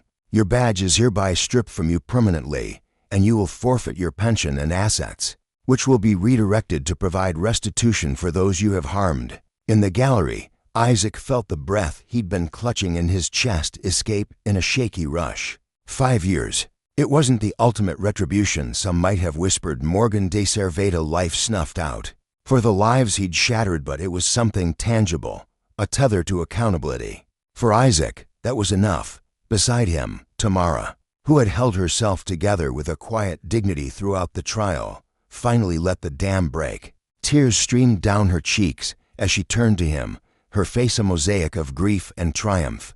Beneath the saltwater shimmer, a smile bloomed, a fragile, beautiful thing that whispered, "We did it. We fought, and we won." Isaac's arms found her instinctively, pulling her close as the courtroom erupted into a cacophony of applause. The sound swelled, a tidal wave of voices rising from the seats, hands clapping in a rhythm that felt like a heartbeat. People leapt to their feet, their cheers a testament to a victory that had seemed a distant dream just weeks before. But as Isaac held Tamara, her trembling frame pressed against his mind drifted beyond the moment. Morgan was being led away, his wrists bound in cuffs that gleamed dully under the fluorescent lights. The officer's face twisted into a snarl. his eyes narrowing into slits as he cast a venomous glare at the crowd. He knew the world was watching, knew his downfall was a spectacle broadcast far beyond these walls. Yet, for Isaac, there was no flicker of glee in seeing Morgan's rage, no quiet thrill in watching the man who had brutalized his wife finally face the consequences. The true triumph wasn't in Morgan's suffering, it was in the light they'd forced into the shadows. They had ripped the veil off a system that had let men like Morgan thrive, unchecked and unchallenged, leaving victims like Tamara in their wake. Justice wasn't just a gavel's fillet, it was a warning, a promise that power abused would not go unanswered. As the court adjourned, Isaac and Tamara stepped into the hallway, their chins lifted despite the exhaustion that clung to them like damp cloth. The fight was far from over. Appeals would come, sly attempts to tarnish the trial's legitimacy, to claw back what had been lost. But in this fleeting moment, they had claimed a victory first. Trembling stepped toward dismantling a machine that had rusted with corruption for far too long. They had shown the world that change wasn't a fantasy. It was a seed planted in the cracks of a broken foundation. Outside, the courthouse steps were a sea of face reporters with flashing cameras. Supporters who had traced their journey from its anguished start, their voices rising in a chorus of celebration. Isaac and Tamara emerged hand in hand, their smiles cutting through the weariness that lined their features. The air buzzed with unity, a shared exhale that justice had been wrested from the jaws of indifference just for them. But for every soul the system had failed. Isaac raised a hand to the crowd, a quiet acknowledgement, but his gaze lingered on Tamara. Her eyes, rimmed with fatigue, held a fire that had never dimmed a resilience that had carried her through the darkest nights. She had endured so much Morgan's fists, the whispers of doubt, the weight of a world that too often looked away. Now, with the verdict echoing behind them, they could begin to mend. "We did it," Isaac said, his voice thick with the emotions he could no longer contain. He drew her into another embrace, his grip fierce yet tender. "We made sure this wasn't buried." "You weren't buried." Tamara's smile widened, tears tracing paths down her face as she whispered. "We didn't do it alone, Isaac. We had everyone who believed in us together. We've changed something." They stood there, wrapped in the warmth of their supporters, and Isaac felt the truth of her words settle into his bones. This wasn't the end, it was a spark, the first flare of a fire that could burn far beyond their own story. Justice wasn't confined to a courtroom. It was a war against the rot that had let Morgan and his ilk flourish. It was a vow that no one else would suffer as Tamara had, that the consequences of power misused would echo loud and long. As they stepped into the crowd, hands still clasped, they knew they'd ignited a movement tone that would ripple through the streets, the city, and perhaps the world. The celebrations that followed were fleeting but electric. The streets beyond the courthouse pulsed with life, community leaders shouting rallying cries, activists waving signs scrawled with hope, supporters chanting Tamara and Isaac's names like a prayer. The collective relief was palpable, a breeze sweeping away the stench of despair. Yet, beneath the joy, Isaac and Tamara knew the road ahead stretched long and treacherous. Morgan's conviction was a crack in the wall, but the structure still stood, guarded by those who would fight to preserve it. Isaac had always braced for pushback, whispers of overturned verdicts, smear campaigns from within the department, but what came next blindsided him entirely. It was 3 days later, as the echoes of triumph still lingered, when the phone rang.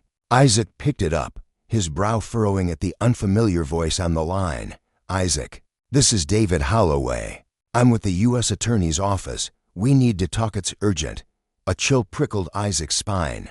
Holloway's tone was measured, but there was an undercurrent of something massive, something that made Isaac's pulse quicken. "What's happening, Mr. Holloway?" he asked, his voice tight. There was a beat of silence before Holloway spoke again, each word deliberate. "For the past 6 months, my team has been digging into corruption within the Atlanta Police Department. What we've found goes far beyond Officer Morgan. We've uncovered a webribery, falsified reports, targeted harassment of minority communities, and Morgan, he's just one thread. There's evidence linking him to a broader conspiracy, a network of officers operating with impunity." Isaac's mind reeled, the room tilting as he gripped the phone. The fight they'd wagged sleepless nights, the courtroom battle she'd been for Tamara, for their family. Now, it was spiraling into something colossal, a crusade against an entire corrupt empire. "Are you saying this is just the start?" he stammered, struggling to tether his thoughts. "Exactly," Holloway replied, his voice firm. "Morgan's conviction is the first domino. We've got enough to take down not just him, but others who've enabled this. But we need to move fast. When this breaks, the department will scramble to bury it. With your help, we can expose it all." Anger flared in Isaac's chest, mingling with disbelief and a crushing sense of duty. This wasn't just about one man's reckoning anymore. It was about a system that had festered in darkness, preying on the vulnerable while cloaked in authority. The victory they'd toasted days ago wasn't a finish line. It was a doorway to a war they hadn't foreseen. That night, he sat with Tamara in their dimly lit living room, the weight of Holloway's call pressing down on him. She noticed the storm in his eyes, the way his jaw tightened as he stared into nothingness. "What's wrong?" she asked, her voice soft but insistent. Isaac met her gaze, resolve hardening his features. "They've found something bigger, Tamara. It's not just Morgan. There's a whole network of corruption, bribery, lies, targeting people like us. And it's all connected." Her eyes widened, a flicker of fear giving way to the steel he'd always admired in her. "What does that mean for us?" she whispered.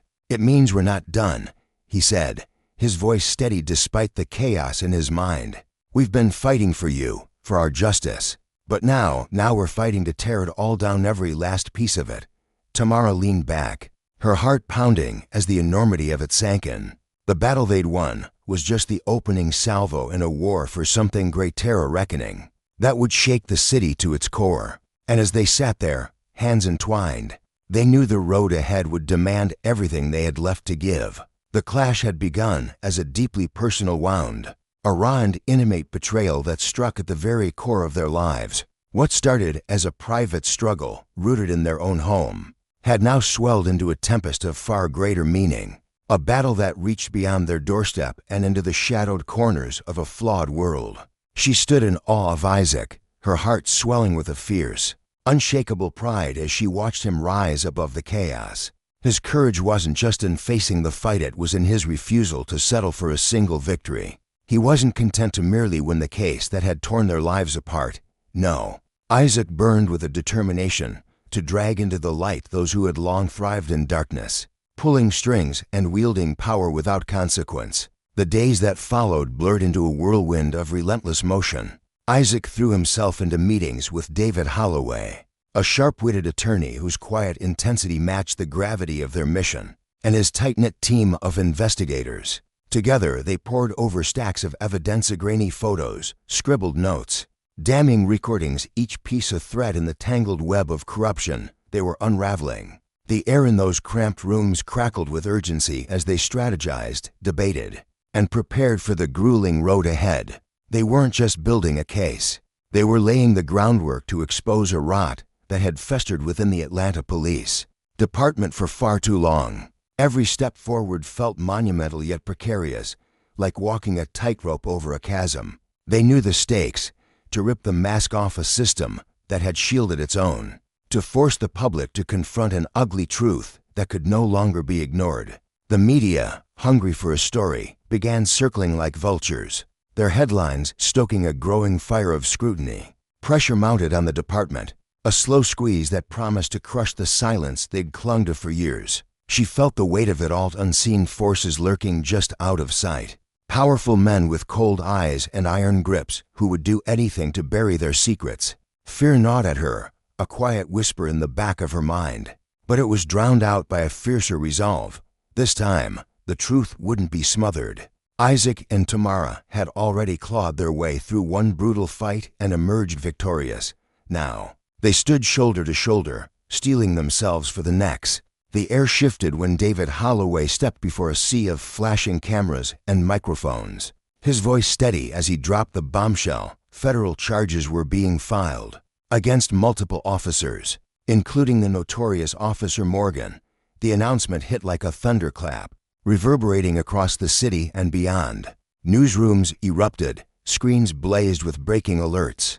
and the nation turned its gaze once more to Atlanta. Isaac sat beside Tamara on their worn couch, the flickering glow of the television casting shadows across their faces. Their eyes were locked on the screen, hearts pounding as the anchor detailed the sprawling federal investigation, the scope of the corruption, bribes, the cover-ups, the violence cloaked in authority left even them, who had lived it, reeling. It felt like a scene ripped from a gritty crime drama, surreal and larger than life. Yet here they were, flesh and blood, woven into its fabric. Isaac turned to her, his voice thick with awe and exhaustion. "Look at this, Tamara. This is what we've been bleeding for." Her lips curved into a smile, a wave of relief crashing over her, mingling with a pride so deep it ached. "We've forced their eyes open," she said softly. "We've shifted the whole damn conversation." Isaac nodded, his chest tight with emotion, his eyes shining with unshed tears. "This isn't just our win. It's for every soul that system ever crushed. We're making sure it stops here." In the weeks that followed, Atlanta transformed. The revelations had cracked the city open, spilling outrage into the streets. Protests swelled, voices rising in a chorus of anger and hope, while public support for Isaac and Tamara's cause surged like a tide. The police department squirmed under the spotlight, its facade crumbling with every new headline. But for them, this fight had never been just about tearing down a lie. It was about forging something new, a future where their unborn child could breathe free, where skin color didn't dictate worth. Through it all, Tamara stood as a pillar of strength. Her belly grew rounder with each passing day, a quiet miracle unfolding amid the storm. The trauma that had sparked this journey still lingered, a heavy shadow on her heart. But she carried it with a fierce grace. She was determined to birth not just a child, but a spark of hope, a life untouched by the despair they'd known. Isaac matched her resolve, his love for their family fueling his every move. He knew the convictions and public fury were only the beginning. The real war dismantling a system rotten to its core, ensuring no one else suffered, as they had, was just igniting. The day came when Tamara's labor began, a sudden jolt that pulled them from their relentless crusade. Isaac was at her side in an instant, his hand clasped around hers as they rushed to the hospital. Sweat beaded on his brow, his pulse racing with a mix of joy and terror. This was the moment they dreamed of, a beacon after months of darkness.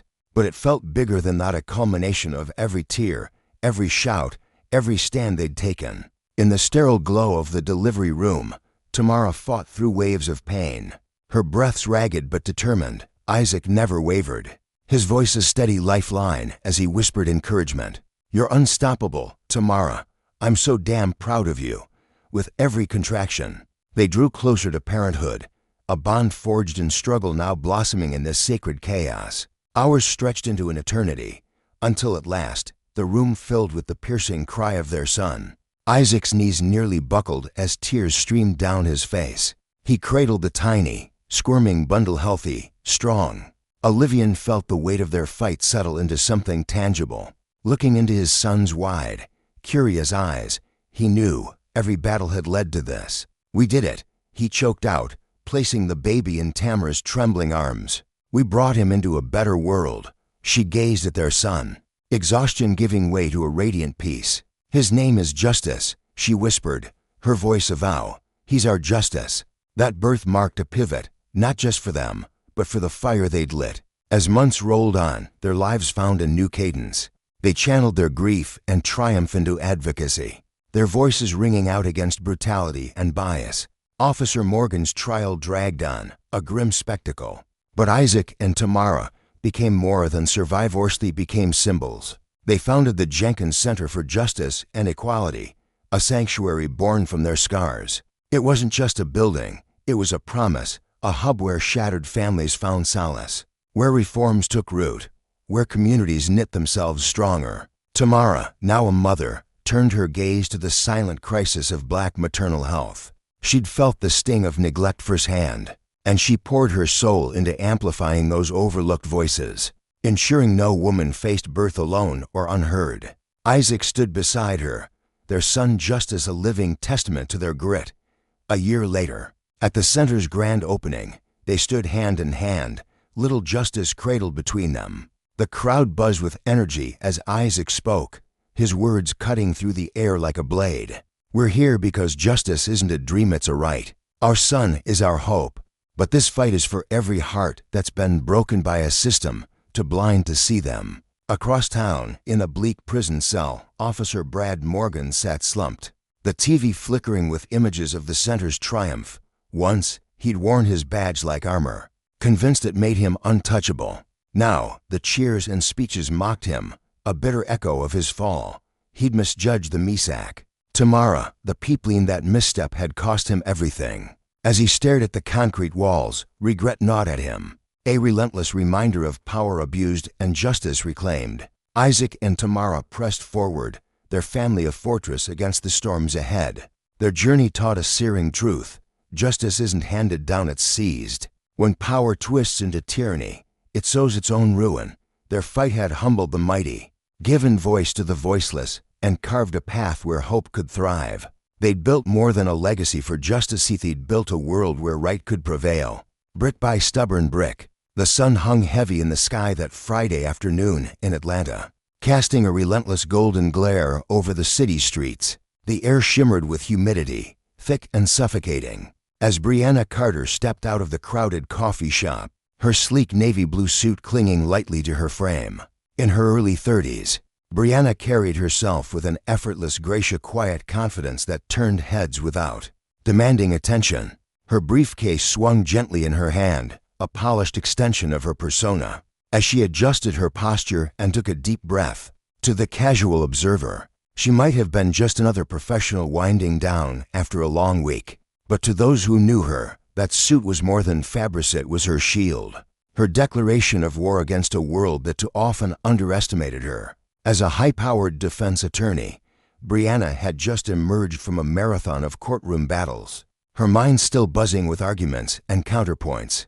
All she wanted now was the sanctuary of her weekend, the promise of quiet hours ahead. Her black sedan gleamed under the sunlight, parked neatly along the curb, a symbol of her hard-earned success. She approached it with purpose, her heels clicking rhythmically against the pavement, her hand reaching for the door handle. But before her fingers could close round the cool metal, a sharp wail pierced the air, a police siren, sudden and jarring, slicing through the hum of the city. Tires screeched as a patrol car lurched to a stop mere feet from her, kicking up a faint cloud of dust. Heads turned, eyes widened, and Brianna froze mid-motion, her pulse quickening beneath her calm exterior. A white officer stepped out, his stocky frame filling the space with authority.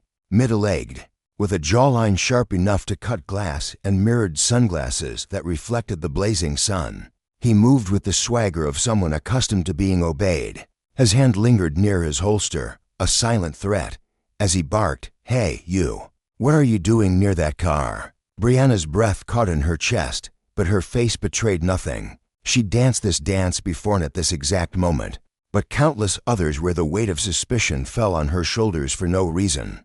Beyond the color of her skin, her hand remained poised on the handle, her voice steady as she replied, "This is my car, officer." The words were simple, measured, a quiet assertion of truth, but the officer's lips twisted into a smirk, his skepticism dripping from every syllable. "Yeah, right, step away from the vehicle. Hands where I can see them." His tone wasn't just firm, it was thick with accusation, as if he'd already painted her as a criminal in his mind. Brianna's eyes narrowed ever so slightly, a flicker of defiance sparking within her. She knew the ruleless new escalation could turn this into something uglier, but she wasn't about to let this man strip her of her dignity. "Excuse me?" she asked, her voice a smooth blade, cutting through his bravado without raising its pitch. "I said step away," he snapped, louder now, his voice echoing off the nearby buildings. Passersby slowed their steps, their whispers weaving a web of curiosity around the scene.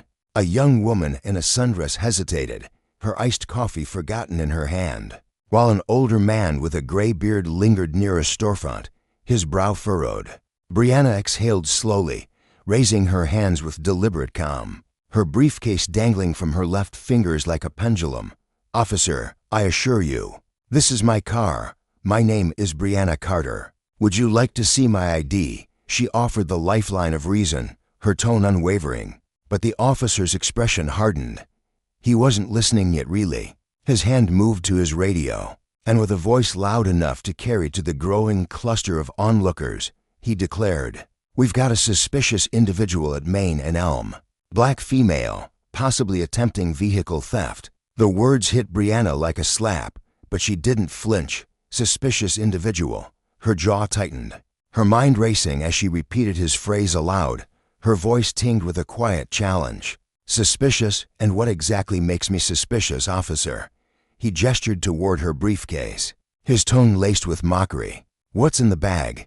Tools to break in, maybe." The accusation hung heavy in the humid air, a dark cloud of implication settling over them. Inside, Brianna's thoughts churned. Danger simmered beneath her composure, but so did strategy. She'd been underestimated before, dismissed as less than she was, and every time, she'd turned it to her advantage. She could feel the eyes of the crowd now, a dozen smartphones glinting in the sunlight as they recorded her every move. The murmurs grew, ripples of unease and intrigue spreading through the onlookers. She stood taller, her polished demeanor a stark contrast to the officer's bristling aggression. He took a step closer, his sunglasses hiding his gaze, but the tight line of his mouth spoke volumes. She had already judged her guilty. "Open the briefcase," he demanded, his voice a low growl. Brianna arched a brow, the faintest hint of a smirk tugging at her lips.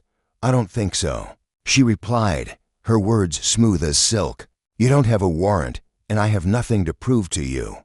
Her calm defiance struck him like a spark to dry grass.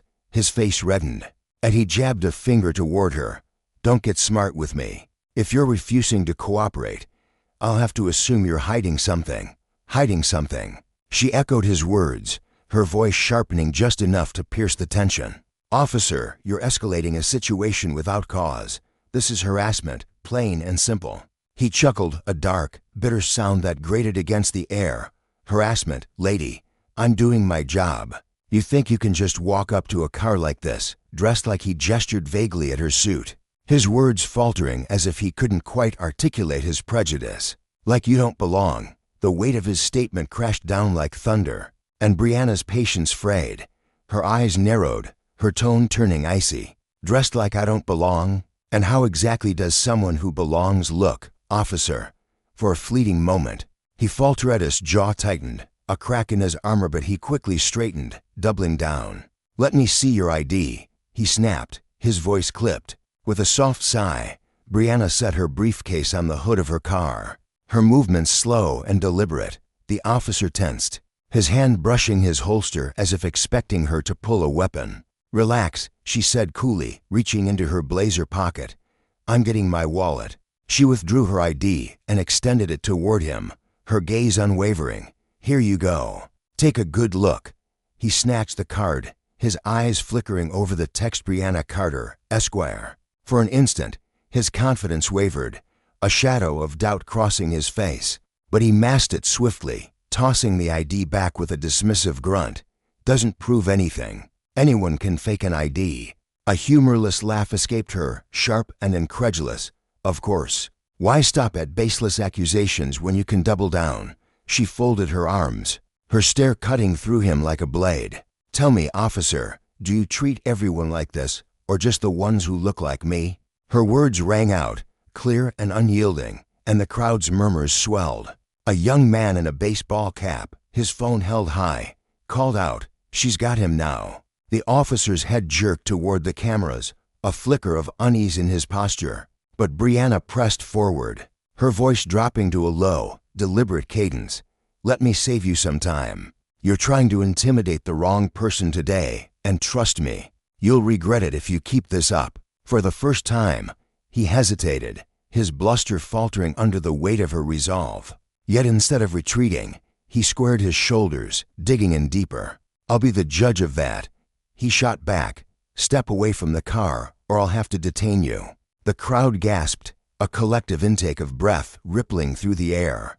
Brianna's expression remained steady, but inside, her determination solidified into steel. Detain her, for standing by her own car. She took a single, deliberate step toward him, her voice calm but laced with incredulity. "Detain me, for what, exactly?" "Parking near my own car while black?" His hand moved to his cuffs, his face hardening with frustration.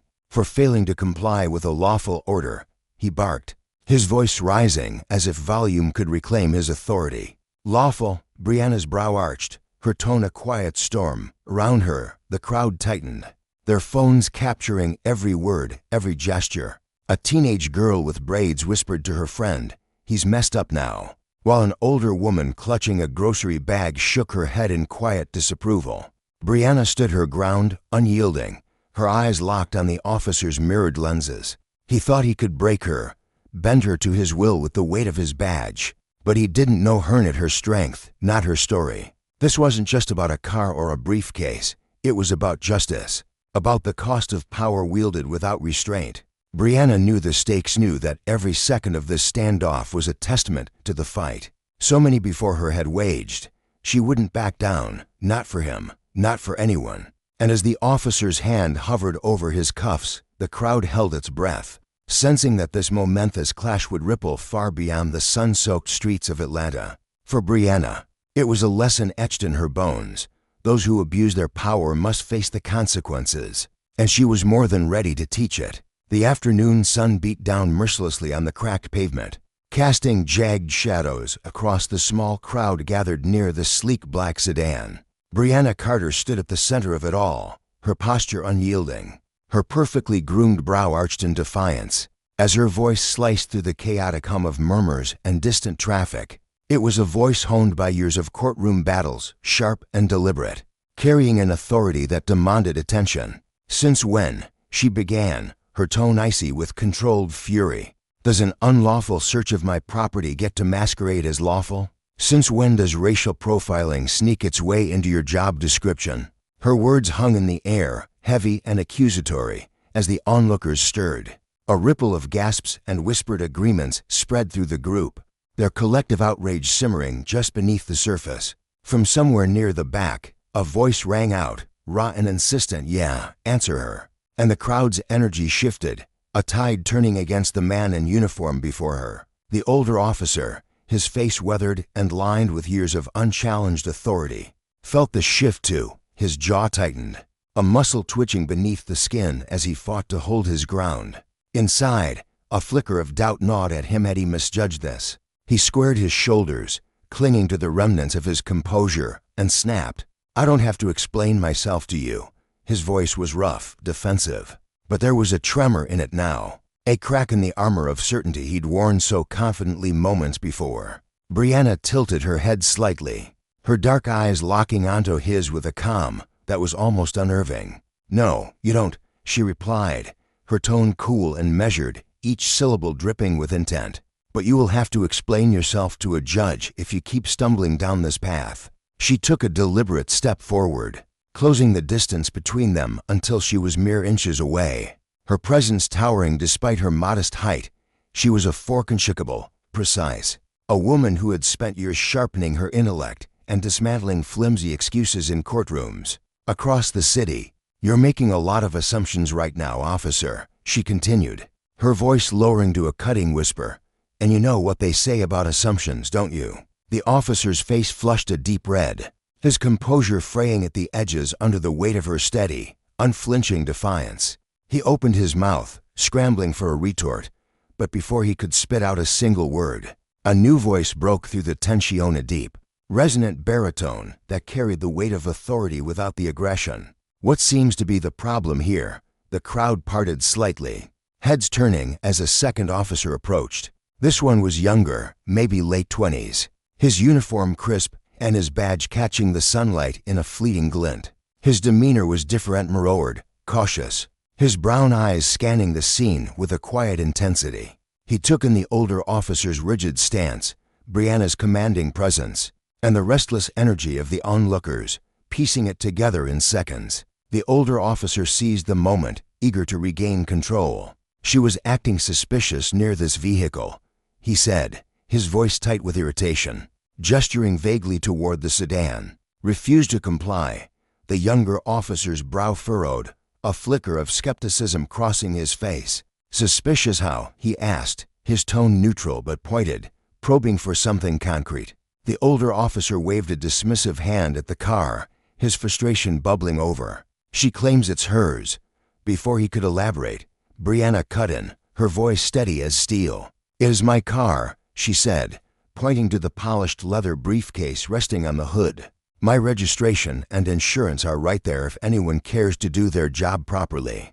Or we can keep standing here while you scramble for more excuses to justify this nonsense. Your choice." The younger officer's expression shifted, a dawning realization softening his features as he began to see the situation for what it was. He stepped toward Brianna, lowering his voice in a gesture of respect.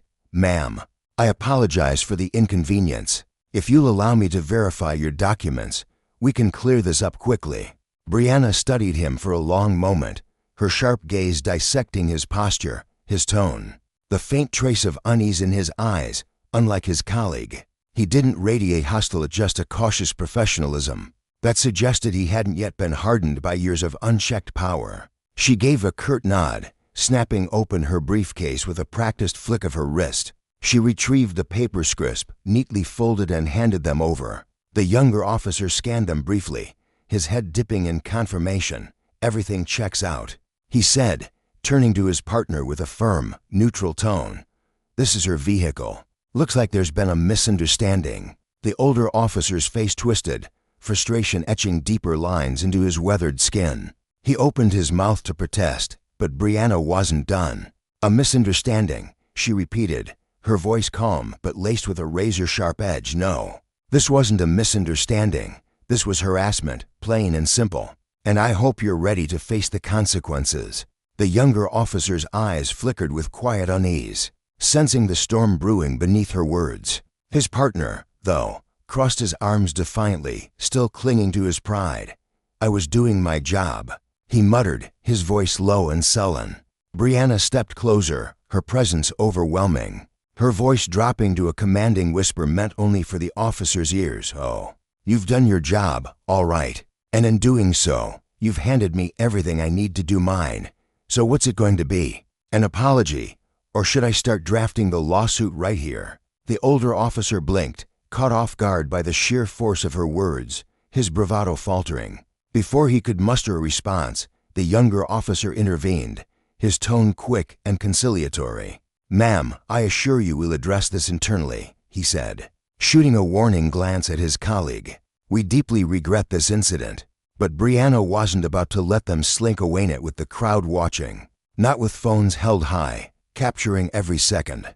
She turned to face the onlookers, her voice rising with the weight of righteous fury. "You all saw what happened here today," she said, her gaze sweeping over the sea of faces angry, some nodding in solidarity.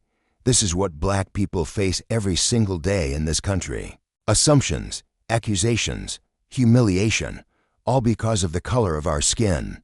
But hear me when I say this. I will not let it slide.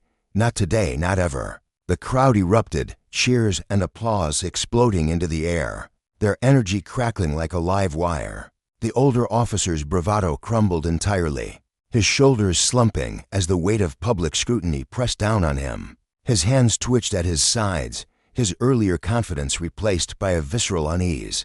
The younger officer shifted uncomfortably, his attempt to de-escalate now a distant memory, overshadowed by Brianna's unyielding resolve. She stood tall, her chin lifted, her presence a beacon of strength as the echoes of applause reverberated around her. "Miss Carter," the younger officer ventured cautiously, having glimpsed her name on the paperwork. "I understand you're upset." Brianna cut him off, her voice steady, but laced with an unmistakable steel that made the air feel heavier. "No, officer. Upset is when my coffee order's wrong." This she gestured broadly at the Seneth car, the crowd. The older officer's scowl. "This is systemic. This is intentional. And if you think I'm letting it go, you've underestimated me in a way you'll come to regret." The crowd murmured in agreement, their voices swelling. A middle-aged woman near the front, her phone still recording, called out, "You tell him, girl. We've got your back." Her words were a spark, igniting more shouts of support. The younger officer swallowed hard, his resolve buckling under the growing pressure. But his partner hadn't learned his lesson. He stepped forward, desperation clawing at him as he tried to reclaim some shred of authority. "All right, that's enough," he barked, his voice sharp and brittle. "Disperse, all of you. This is official police business. The crowd didn't budge. If anything, their defiance grew.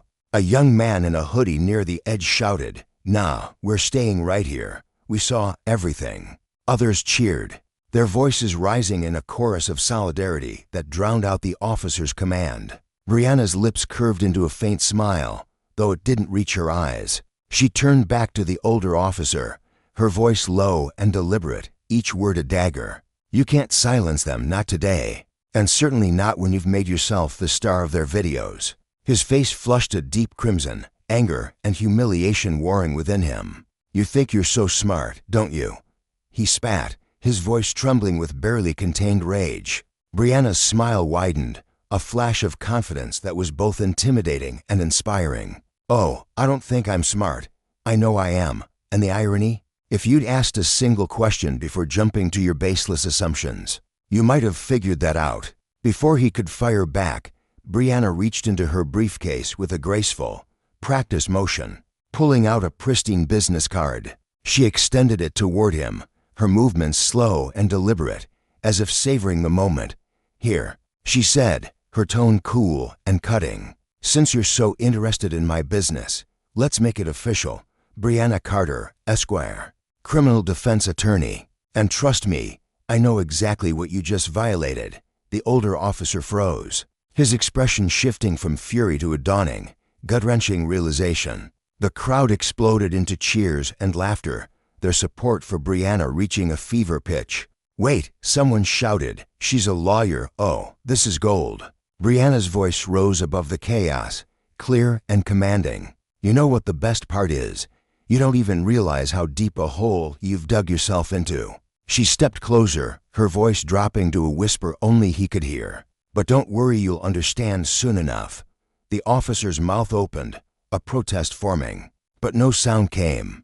Panic flickered in his eyes as he turned to his younger colleague, his voice low but audible. "We need to get out of here." Brianna's response was swift, sharp as a whip. "Not so fast. You don't get to walk away from this net after what you've done." The older officer stiffened, trapped by his own actions, while the younger one looked torn, his gaze darting between Brianna, the crowd, and his unraveling partner. "Ma'am," he began cautiously. "We don't want to escalate this further, no," Brianna interrupted, her voice unwavering, a pillar of strength amid the storm. "What you want is to sweep this under the rug.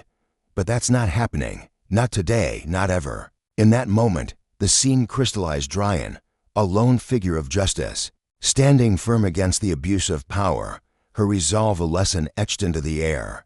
The older officer's arrogance had unraveled him, his misuse of authority laid bare for all to see.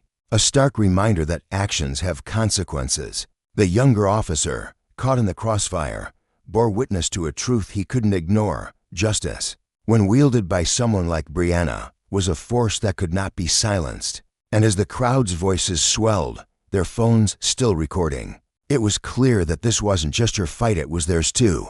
A collective stand against a system that too often turned a blind eye. The air crackled with tension as the older officer stood before Brianna, his face a mask of crumbling authority. He'd come swaggering onto the scene, chest puffed out, convinced he could peg her as some sort of criminal based on nothing more than the color of her skin, and the audacity of her driving a car he deemed too nice for her. In his mind, he'd envisioned this ending with her cowed, humiliated, shuffling away under the weight of his badge. Oh, how wrong he was. Brianna wasn't just unshaken, she was a force, a whirlwind of righteous fury wrapped in a tailored suit, and the growing crowd around them could feel it. Their cheers erupted like thunder rolling through the streets, a raw, electric energy that pulsed with every word she spoke. She'd turned his power play into a public reckoning, and the lesson she was about to impart would sear itself into his memory for years to come. The officer's bravado had evaporated, leaving behind a man who looked like he'd rather sink into the pavement than face the storm. He'd unleashed. His hand twitched at his side, fingers hovering near his radio, aching to call for backup, to clutch at the tools of control that had always shielded him before. But he didn't dare. The weight of dozens of phone cameras trained on him, the swell of voices rising from the crowd, and most of all, Brianna's unyielding presence pinned him in place like a moth under glass. She took a deliberate step forward, her heels striking the concrete with a crisp, commanding echo that cut through the chaos.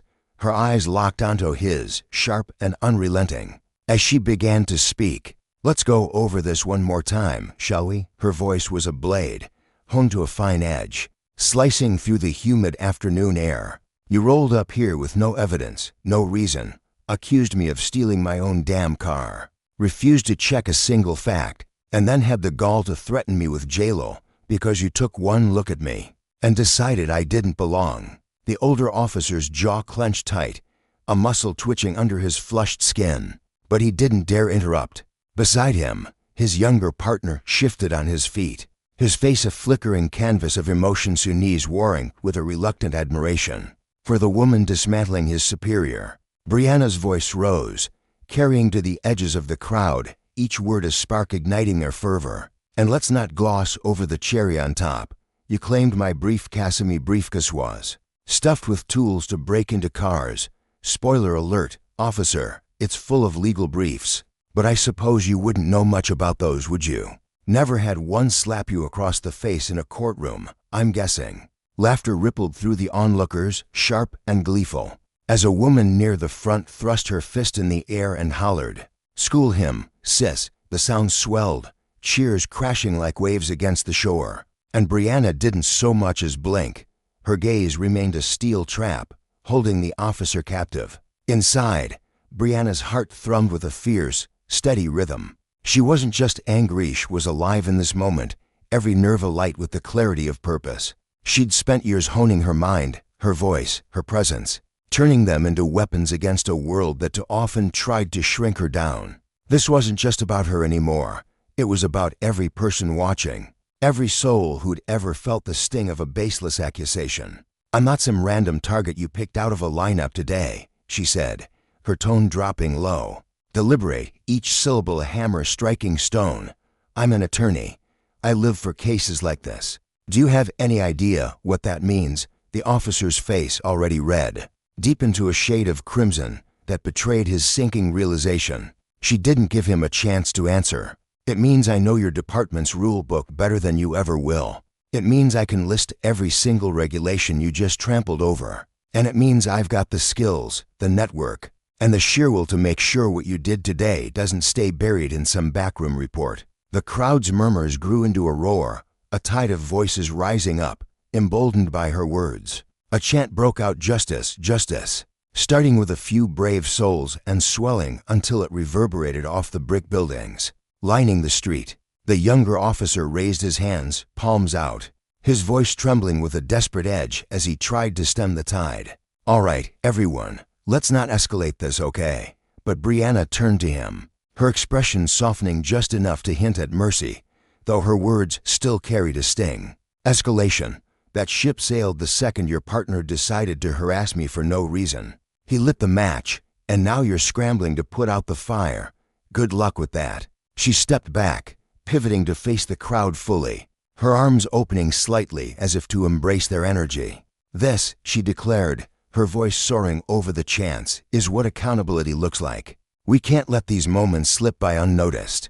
If we do, they'll keep happening to me, to you, to your children, to anyone they decide doesn't fit their mold." Enough is enough. The response was deafening, a chorus of agreement that shook the ground beneath her feet. The older officer looked like a man unmoored, his earlier swagger replaced by a visible tremor in his hands. He shot a glance at his younger partner, who stood frozen, eyes darting between Brianna and the sea of faces, clearly at a loss for how to salvage this disaster. Brianna's resolve hardened as she closed the distance between herself and the older officer once more. "Here's how this is going to play out," she said, her voice slicing through the noise with surgical precision. "You're going to apologize to me right here, right now, loud enough for everyone to hear. Then you're going to hand over your badge number and your supervisor's name. And if I don't see some real action from your department by the end of the week, you'll be hearing from me and every civil rights group I've got on speed dial. Am I clear?" The crowd fell into a hushed, electric silence, every eye locked on the officer. He opened his mouth, then closed it, the fight draining out of him like air from a punctured tire. His voice was a rasp, barely audible. He cleared his throat, forcing the words out. "I'm sorry." Brianna arched a brow, her expression cool and unimpressed. "You'll need to do better than that pitiful whisper." He swallowed hard, his Adam's apple bobbing as he glanced at the crowd, then back to her. "I apologize," he said, louder this time, though the words dripped with reluctance. "For any misunderstanding." She tilted her head, assessing him. "That's a start. Now, your badge number." He recited it, his tone stiff, mechanical. "And your supervisor's name?" She pressed. He muttered it, shoulders slumping as the reality of his defeat settled over him like a heavy fog. Brianna nodded once, committing every detail to memory. "Good. Now get out of my sight." The crowd exploded again, a tidal wave of cheers and applause as Brianna stood tall, her posture a pillar of unshakable strength. The younger officer hesitated, then gave a curt nod to his partner, nudging him toward their patrol car. As they retreated, the older one muttering curses under his breath, Brianna turned back to the onlookers. A faint, triumphant smile tugged at her lips, breaking through the stoic mask she'd worn like armor. This wasn't just her victory, it belonged to every person who'd witnessed it, every heart now beating a little faster with the promise of what could be. The patrol car's engine rumbled as it pulled away, its taillights disappearing around a corner. The energy in the air shifted, softening as the crowd began to thin. Some lingered, their voices buzzing with awe. A young woman with wide eyes and a phone still clutched in her hand approached Brianna, her voice trembling with excitement. That was unreal. "You didn't even flinch. He would have been a mess." Brianna offered a polite smile, brief but warm. "Thank you, but this isn't over." "It never is." A middle-aged man stepped up next, his weathered face earnest as he pressed a business card into her hand. "I'm with a local advocacy group. We need people like you. Please, give us a call. This is why we keep fighting." She took the card, slipping it into her briefcase with a nod. "I'll think about it. We'll talk." Despite the praise swirling around her, Brianna's mind was already racing ahead. This moment, powerful as it was just a single thread in a vast tapestry of injustice she'd spent her career unraveling. She knew the system didn't bend easily, knew it was built to protect men like that officer, to shield them from the consequences of their arrogance. A voice broke through her thoughts, pulling her back to the present. "Miss Carter." She turned to see a young man jogging toward her, his hoodie swaying with each step, his phone still recording. He stopped short, breathless, his nervous energy palpable. You were a hero, for real. What you did back there, it lit something up in me." Brianna studied him, noting the sincerity in his eyes. He couldn't have been more than 20, his face still soft with youth, but hardened by a resolve she recognized. "I'm no hero," she said gently, her tone softening. "I'm just someone who wouldn't let them silence me." He shook his head, undeterred. "Still, most of us wouldn't know how to handle that. You gave us something to hold on to, hope." The word lingered between them, heavy with possibility. For a fleeting second, Brianna let herself feel a ripple of what this could mean, the spark it might ignite in others. "Thank you," she said at last, quieter now. "But don't stop at hope. Act. Speak up when you see something wrong, even when it's hard. That's where change starts." He nodded, determination settling into his features. "I will, I swear." As he walked away, Brianna exhaled, the adrenaline that had fueled her beginning to ebb. Fatigue crept in, mingling with the steely resolve that never left her. She glanced at her car, its sleek lines gleaming in the fading sunlight, a testament to her hard-won success, yet a constant magnet for suspicion in the eyes of men like that officer. Her phone buzzed, and she fished it out to find a text from her assistant. "Rachel, you were incredible. Clips are already popping up online. Press contact." Brianna's fingers hovered over the screen before she typed back, "Not yet. Let's see where this takes us." She wasn't naive. The footage would spread like wildfire, stirring both support and backlash. The department would scramble to save face, and she'd be ready. Because this wasn't just a standoff on a city street. It was a lesson in justice, a warning about the cost of unchecked power, and she intended to see it through to the end. Brianna Carter wasn't the type to settle for empty words or hollow gestures. Public statements might appease some, but for her, they were flimsy bandages on a wound that demanded real healing. Accountability she could touch. Feel and see. She slid her phone into her pocket with a deliberate slowness, the weight of it grounding her as she opened her car door. Climbing inside, she sank into the driver's seat, her hands resting lightly on the steering wheel, fingers curling slightly as if gripping onto the resolve swelling within her. For a moment, she didn't move. The echoes of the confrontation replayed in her mind like a vivid film reel, every sharp word, every smug glance from the officer who'd sized her up without a second thought. His arrogance had burned into her memory, a searing imprint of entitlement she couldn't shake. She thought of his assumptions how he'd pegged her as powerless, compliant, unworthy of respect, and then her mind drifted wider, to the countless others across the country who faced the same indignity in shadows, far from any lens or witness. No more, she whispered, her voice low but fierce, a promise to herself as her determination solidified like steel. With a turn of the key, the engine roared to life, and she merged into the city's pulsing traffic, her thoughts already spinning with strategies, each one a weapon she'd sharpen and wield. Driving through the urban sprawl, Brianna's mind transformed into a battlefield of its own, a chessboard, where every piece had a purpose, every move calculated. The footage from that morning wasn't just a fleeting snapshot of her humiliation. It was a blazing torch of evidence, a currency of power she intended to spend wisely. She could feel the weight of it in her chest, a mix of fury and purpose that fueled her. Her destination was clear, her office, a sleek sanctuary perched on the 15th floor of a towering downtown high-rise. The space was a monument to her tenacity, years of late nights poring over case files, cups of cold coffee littering her desk, and a relentless refusal to accept anything less than perfection. As she strode through the glass doors, the gold lettering Carter and Associates, Criminal Defense and Civil Rights Advocacy gleamed under the fluorescent lights, a quiet testament to her mission.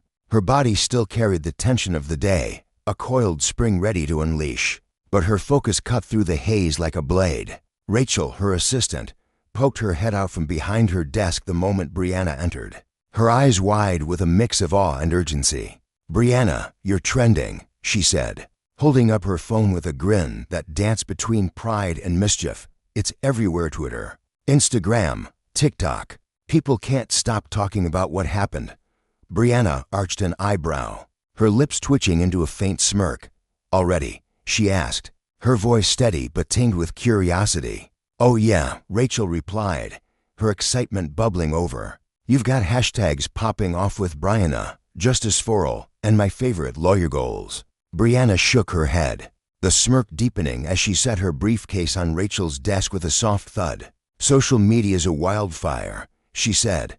"Let's make sure we're the ones steering it." She leaned in slightly, her tone shifting to one of command. "Pull the best clips, ones that show every second of what went down. No edits, no filters, just the raw truth." Rachel's fingers were already dancing across her keyboard, her nod quick and eager. "Got it. Are we putting out a statement?" she asked, glancing up. Brianna paused, her gaze narrowing thoughtfully. "Not yet," she said, her words measured. "Let it simmer. People need time to feel. It'll get mad, to demand answers. When we speak, it'll hit harder, because we'll have a plan." Rachel's eyes sparkled with admiration. "And what's the plan?" she pressed, her curiosity palpable. Brianna crossed her arms, leaning against the desk as a spark of determination flared in her chest. "First, we file a formal complaint with the department just about that officer's smug little power trip, but the whole rotten culture that props him up. Then we turn up the heat: media, interviews, op-eds, partnerships with advocacy groups. We make it so loud they can't bury it." Rachel's grin widened. "You're incredible, you know that." Brianna's smirk softened into a rare, genuine smile. "I just know the rules of the gaming, how to win." Retreating to her office, Brianna crossed the threshold into a space that felt like an extension of herself. The expansive window stretched across one wall, offering a sprawling view of the city's skyline, glittering towers piercing the sky, streets alive with motion below. But her eyes turned inward, her thoughts racing like a storm gathering strength. She knew the days ahead would be chaos. The department would likely toss out some vague, toothless promise to investigate, maybe slap the officer with a paid vacation disguised as administrative leave. But Brianna wasn't chasing crumbs of appeasement. She wanted the table-flipped training ripped apart and rebuilt, accountability carved into the system's bones. Her phone buzzed, snapping her from her reverie. She glanced at the screen, then answered. "Miss Carter," came a familiar voice, deep and steady. Malik Harris, a civil rights attorney whose name carried weight in the circles Brianna moved in. A friend and ally forged through years of shared battles. "I just saw the video. You okay?" he asked, concern threading through his words. "I'm fine, Malik," she replied, her voice tight with suppressed anger. "Pissed off, but fine." "Good," he said, his tone shifting to something graver. "Because this isn't just about you. It's every black person who's ever been sized up, hassled, or shut down. This moment's bigger than us, and you know it." "I do," Brianna said softly, her resolve hardening like a blade being tempered. "And I'm going to make it count." "Then let's map it out," Malik urged. "You've got the stage right now, let's use it." For the next hour, they dissected every angle, legal maneuvers, media plays, alliances with grassroots groups, building a strategy as unyielding as the woman driving it. When she hung up, the office phone trilled almost immediately. Rachel's voice crackled through the intercom, tinged with amusement. "It's the police department. They want to set up a meeting." Brianna's eyebrow arched, a flicker of intrigue crossing her face. "Interesting," she murmured. "Tell them I'm free tomorrow morning and make sure the press gets wind of it." Rachel's soft laugh echoed through the line. "You're relentless." "No," Brianna corrected, her voice firm as granite. "I'm ready." She leaned back in her chair, the leather creaking faintly under her weight, her mind a whirlwind of possibilities. That officer might have thought he'd walked away from a routine stop, but he'd misread her completely. This wasn't just about settling a score, it was about exposing a fractured system. And Brianna had no intention of letting the chance slip through her fingers. The next morning, she pulled up to the police department's headquarters, an imposing fortress of brick and glass that loomed over the bustling downtown street. The air buzzed with energy as she stepped out of her car, her sharp black suit cutting a striking figure against the gray morning light. Her leather portfolio was tucked under her arm, a quiet extension of her authority. Reporters swarmed like moths to a flame, cameras flashing, voices clamoring. "Miss Carter, over here," one shouted, thrusting a microphone toward her. "Any comment on yesterday?" "Is the officer getting disciplined?" another called. Brianna paused at the steps, her movements deliberate, exuding a calm that silenced the chaos around her. She turned to face them, her expression a mask of composure laced with steel. "Good morning," she began, her voice rising effortlessly above the din. "I can't dive into the details of yesterday just yet, but I'll say this. I'm here to make sure justice isn't just a word thrown around, it's a result. We can all see this isn't about me alone. It's about accountability, transparency, and a system that's got to answer to the people it serves. Thank you." She didn't linger for their follow-ups, ascending the steps with purpose, the click of her heels a steady drumbeat as she disappeared inside. The building's interior was a stark contrast, cool, quiet, the air thick with unspoken tension. An officer at the desk directed her to a conference room, where a small group awaited her. Their faces ranged from guarded to outright wary. At the head of the table sat Captain Douglas, a weathered man in his early 60s, his stern features carved by years of authority, his sharp eyes narrowing slightly as she entered. Beside him stood Chief Veronica Mills, the department's new head of internal affairs, her navy suit crisp and her demeanor polished. Brianna had done her homework. Mills was a no-nonsense figure, shrewd and politically astute, a wild card in this game. "Miss Carter," Mills said, rising to offer a handshake, her grip firm but measured. "Thanks for coming, Chief Mills," Brianna replied, matching the strength in her clasp before nodding to the captain. "Captain Douglas." The pleasantries were brief, the air crackling with unspoken stakes as Brianna took her seat, setting her portfolio down with precision. "I'm sure you know why we're here," she began, her tone professional but edged with an unyielding force. "Yesterday wasn't a one-off. It's a symptom of a deeper rot your department's let fester.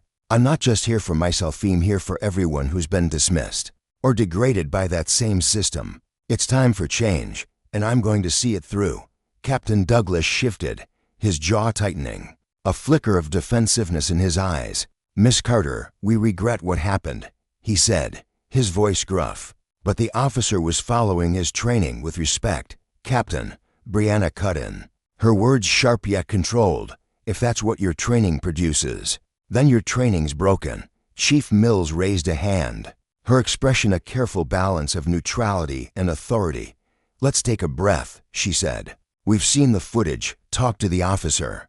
I won't tip our hand on discipline just yet, but I promise you we're not brushing this aside." Brianna leaned forward, her gaze locking onto Mills with piercing intensity. "Promises don't cut it, Chief. The public needs to see transparency, and your officers need to feel consequences. Without that, this department's just a hollow shell losing the trust of the people it's meant to protect." The room hung heavy with her words. A lesson laid bare. Justice wasn't a gift bestowed, it was a fire forged through struggle. And the consequences of power unchecked, they rippled far beyond a single encounter, eroding faith, fueling rage, and demanding a reckoning. Brianna Carter wasn't just playing the game, was rewriting the rules. The air in the meeting room hung heavy with tension, thick enough to choke on.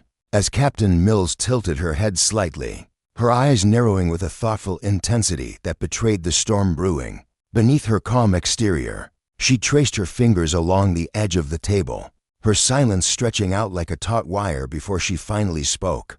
"I hear you, Miss Carter," she said, her voice measured, carrying the weight of someone who'd seen too many battles to dismiss this one lightly.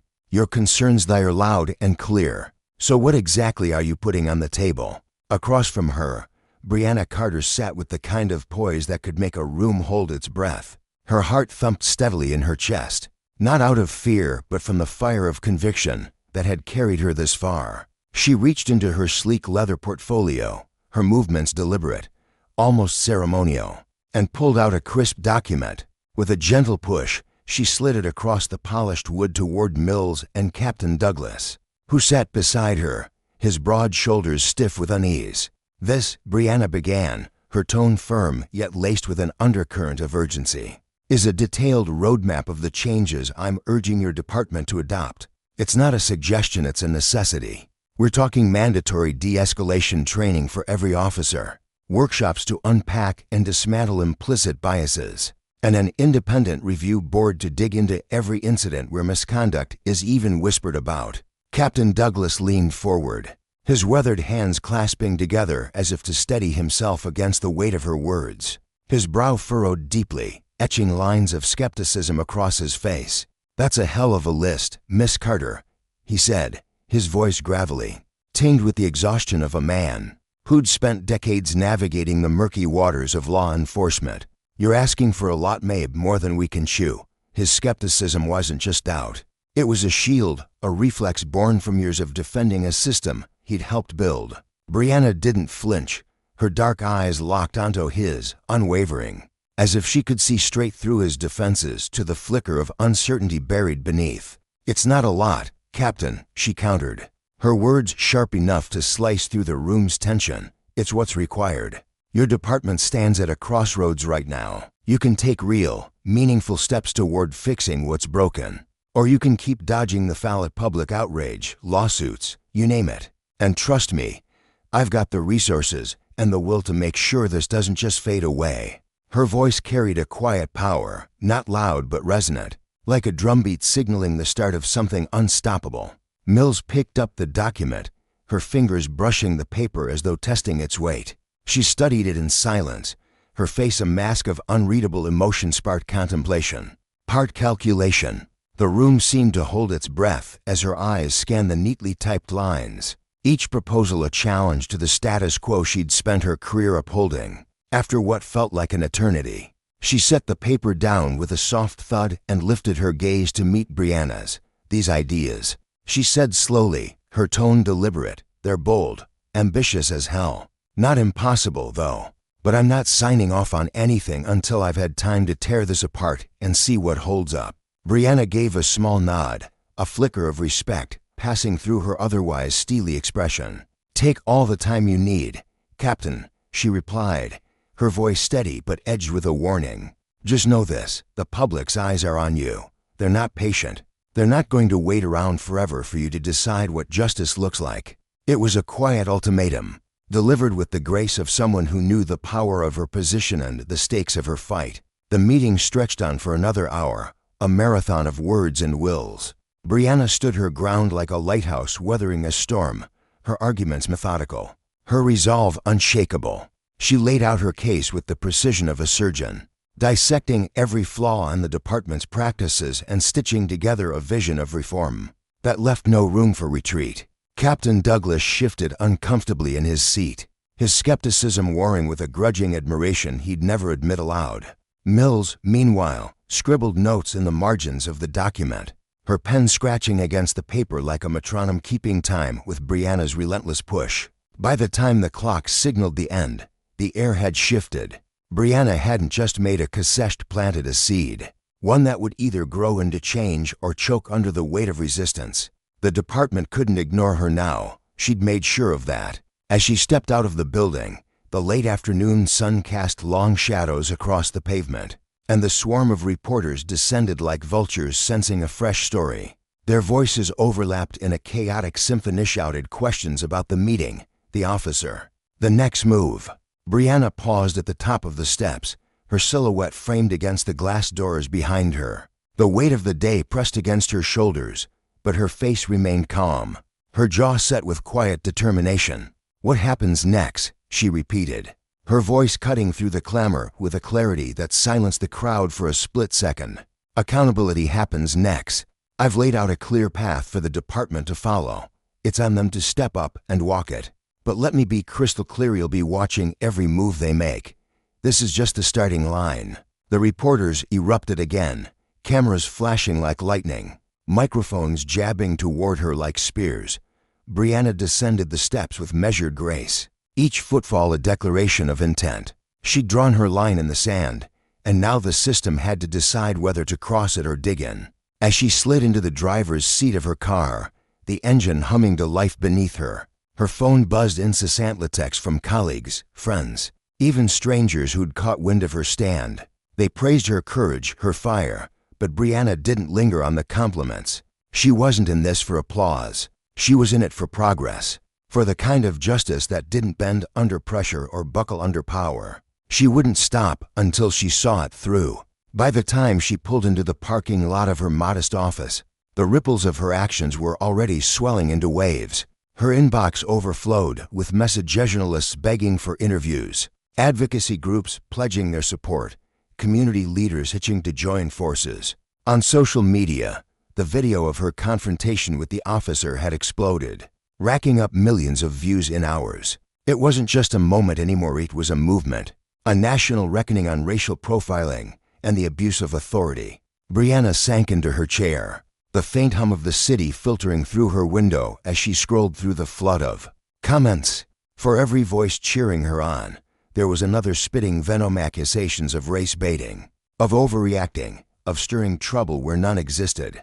She let the hate roll off her like rain on glass. She'd faced worse storms than this, and they'd never once knocked her off course. The door creaked open and Rachel, her assistant, burst in, her face alight with a mix of awe and adrenaline. She clutched her tablet like a trophy, her words tumbling out in a rush. "Brianna, you're everywhere. CNN's running your story, and Justice for Brian is trending in 5 countries." 5.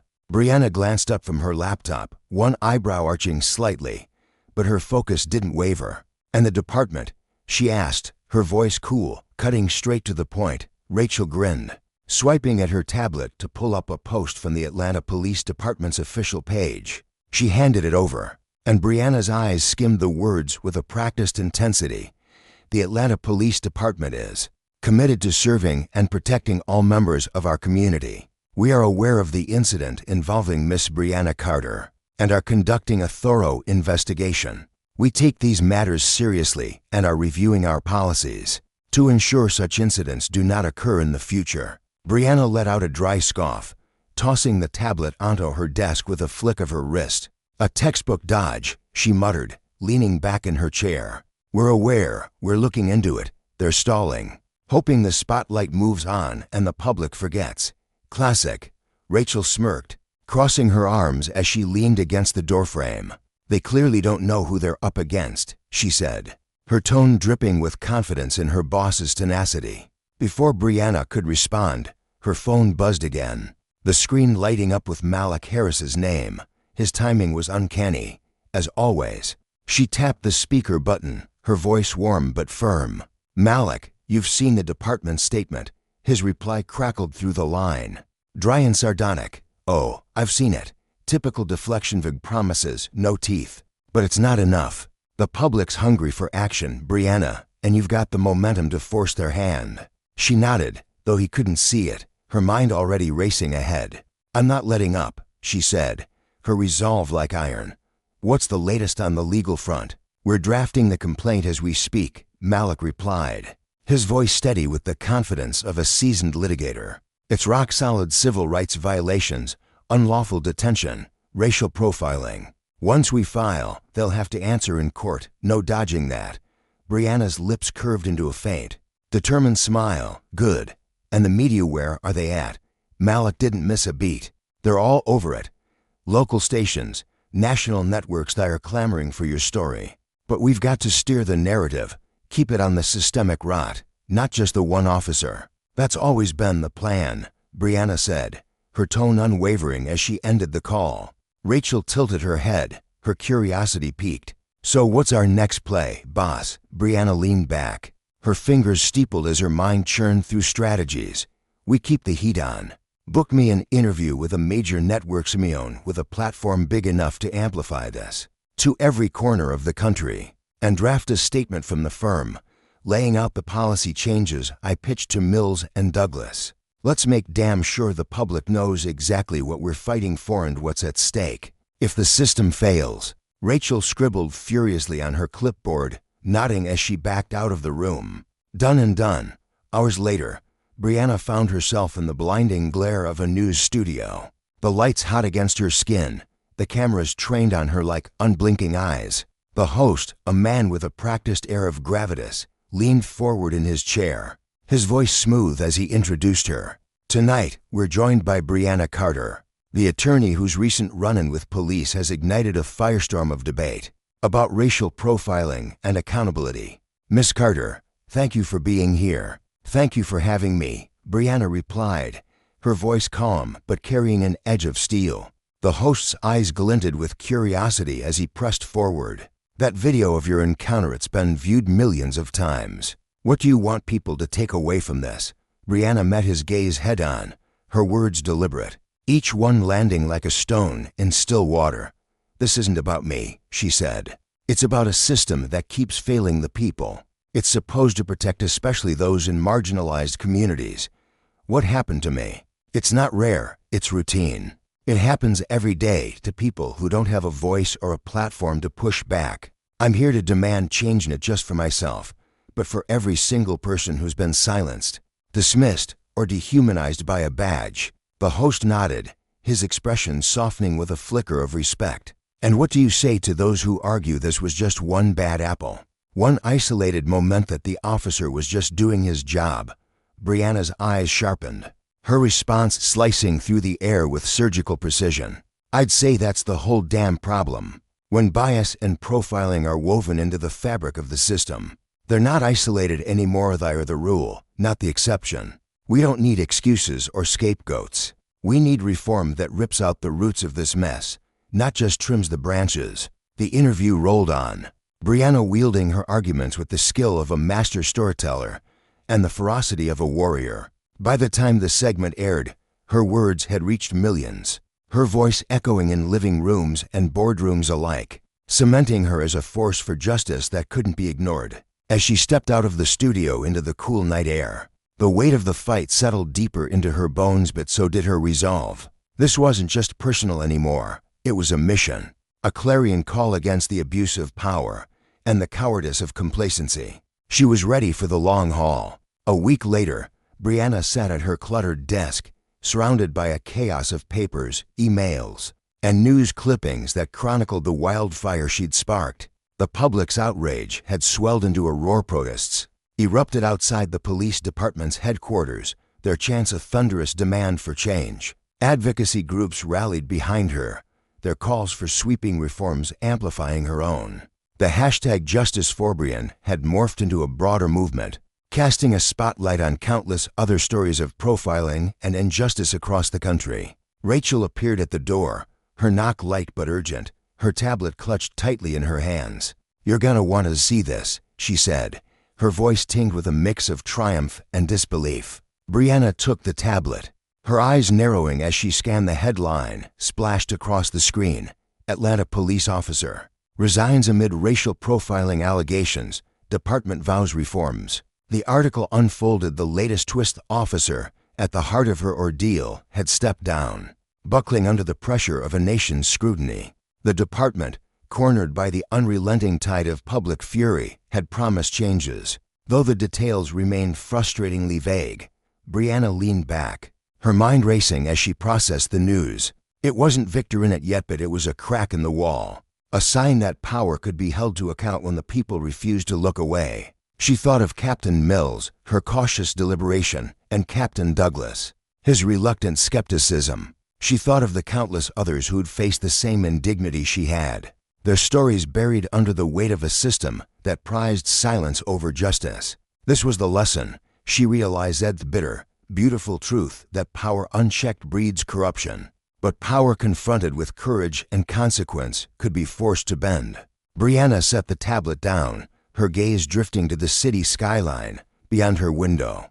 The fight was far from over, but the storm she'd unleashed was gathering strength, and she'd be damned if she let it die out now. The air in the room felt thick with the weight of the moment as Brianna Carter sat motionless, her chair creaking faintly beneath her. Chief Mills had just delivered a public apology and admission of guilt that rang through the city like a cracked bell. He'd spoken on behalf of the entire department, his voice steady but hollow, promising sweeping changes to a system that had festered in its flaws for far too long. Among those changes were the very reforms Brianna had fought tooth and nail for: mandatory bias training for every officer and the establishment of an independent oversight board to hold the powerful accountable. She leaned back slowly, the cool leather of the chair pressing against her spine, letting the news settle into her bones. It was a victory, yes, but it didn't taste sweet. Triumph eluded her, slipping through her fingers like smoke. One officer's resignation and a handful of policy shifts were mere ripples on the surface of a deep, murky lake. The fight for justice, she knew, stretched far beyond this fleeting momentum marathon, not a sprint. Rachel's voice cut through the stillness, soft but insistent, like a pebble dropped into that same lake.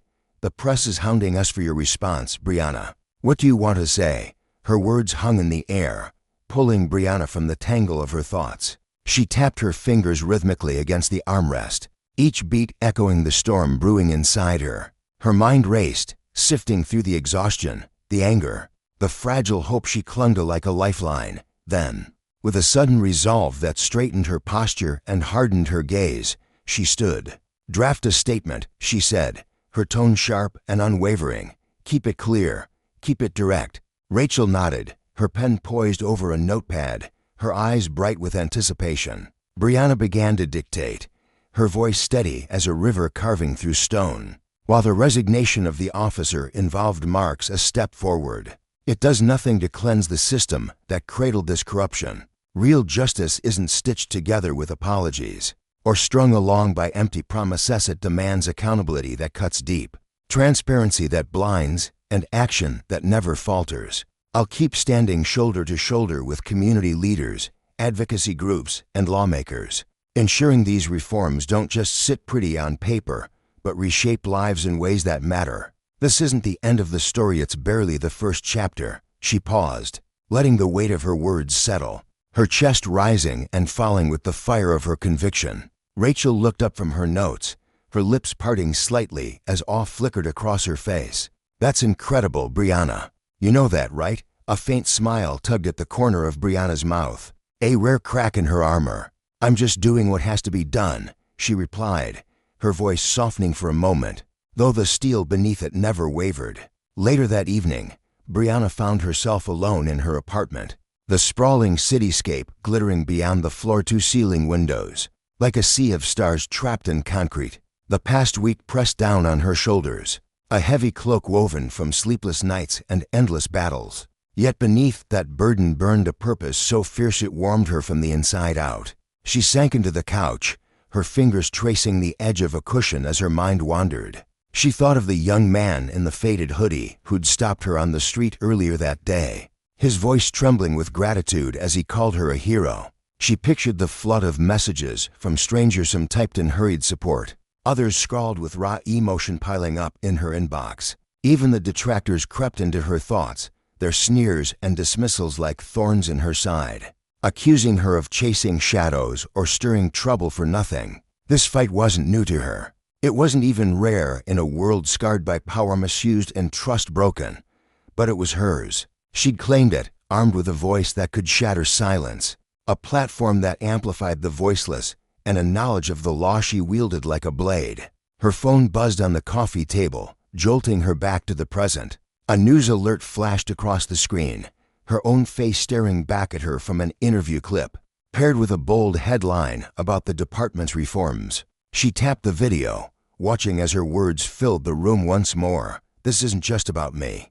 It's about forging a system where dignity and respect aren't rare gifts, but unshakable standards. And I won't rest until we've built it. She set the phone down gently, her eyes drifting to the skyline beyond the glass. The city pulsed with life, beautiful, chaotic, flawed for a fleeting moment. She let herself feel it, a quiet, hard-earned satisfaction. This wasn't just a battle won, it was a spark ignited, a flame she'd tend with every breath she had left. Breonna Carter didn't just understand the law, she knew how to bend it, break it, and rebuild it into something better. And she wouldn't stop until justice wasn't just a word whispered in courtrooms, but a force that roared through every street. The lesson here stretched beyond her personal victory. Justice, she knew, was a fragile thing, easily warped when power went unchecked. Chief Mill's apology, the officer's resignation, the promised reforms, they were all threads in a larger tapestry, one that could unravel if vigilance faltered. She thought of Rachel, scribbling notes with a quiet intensity, her belief in Breonna's cause as unshakable as the woman herself. She remembered the young man in the hoodie, his eyes wide with a hope he hadn't dared to feel before. Even the detractors, in their bitterness, underscored the stakes. Power abused left scars, and those scars demanded reckoning. Breonna's fight wasn't just for herself or even for the city, it was a warning to those who held authority that consequences would come, and a promise to those they'd failed that someone would always rise to meet the challenge.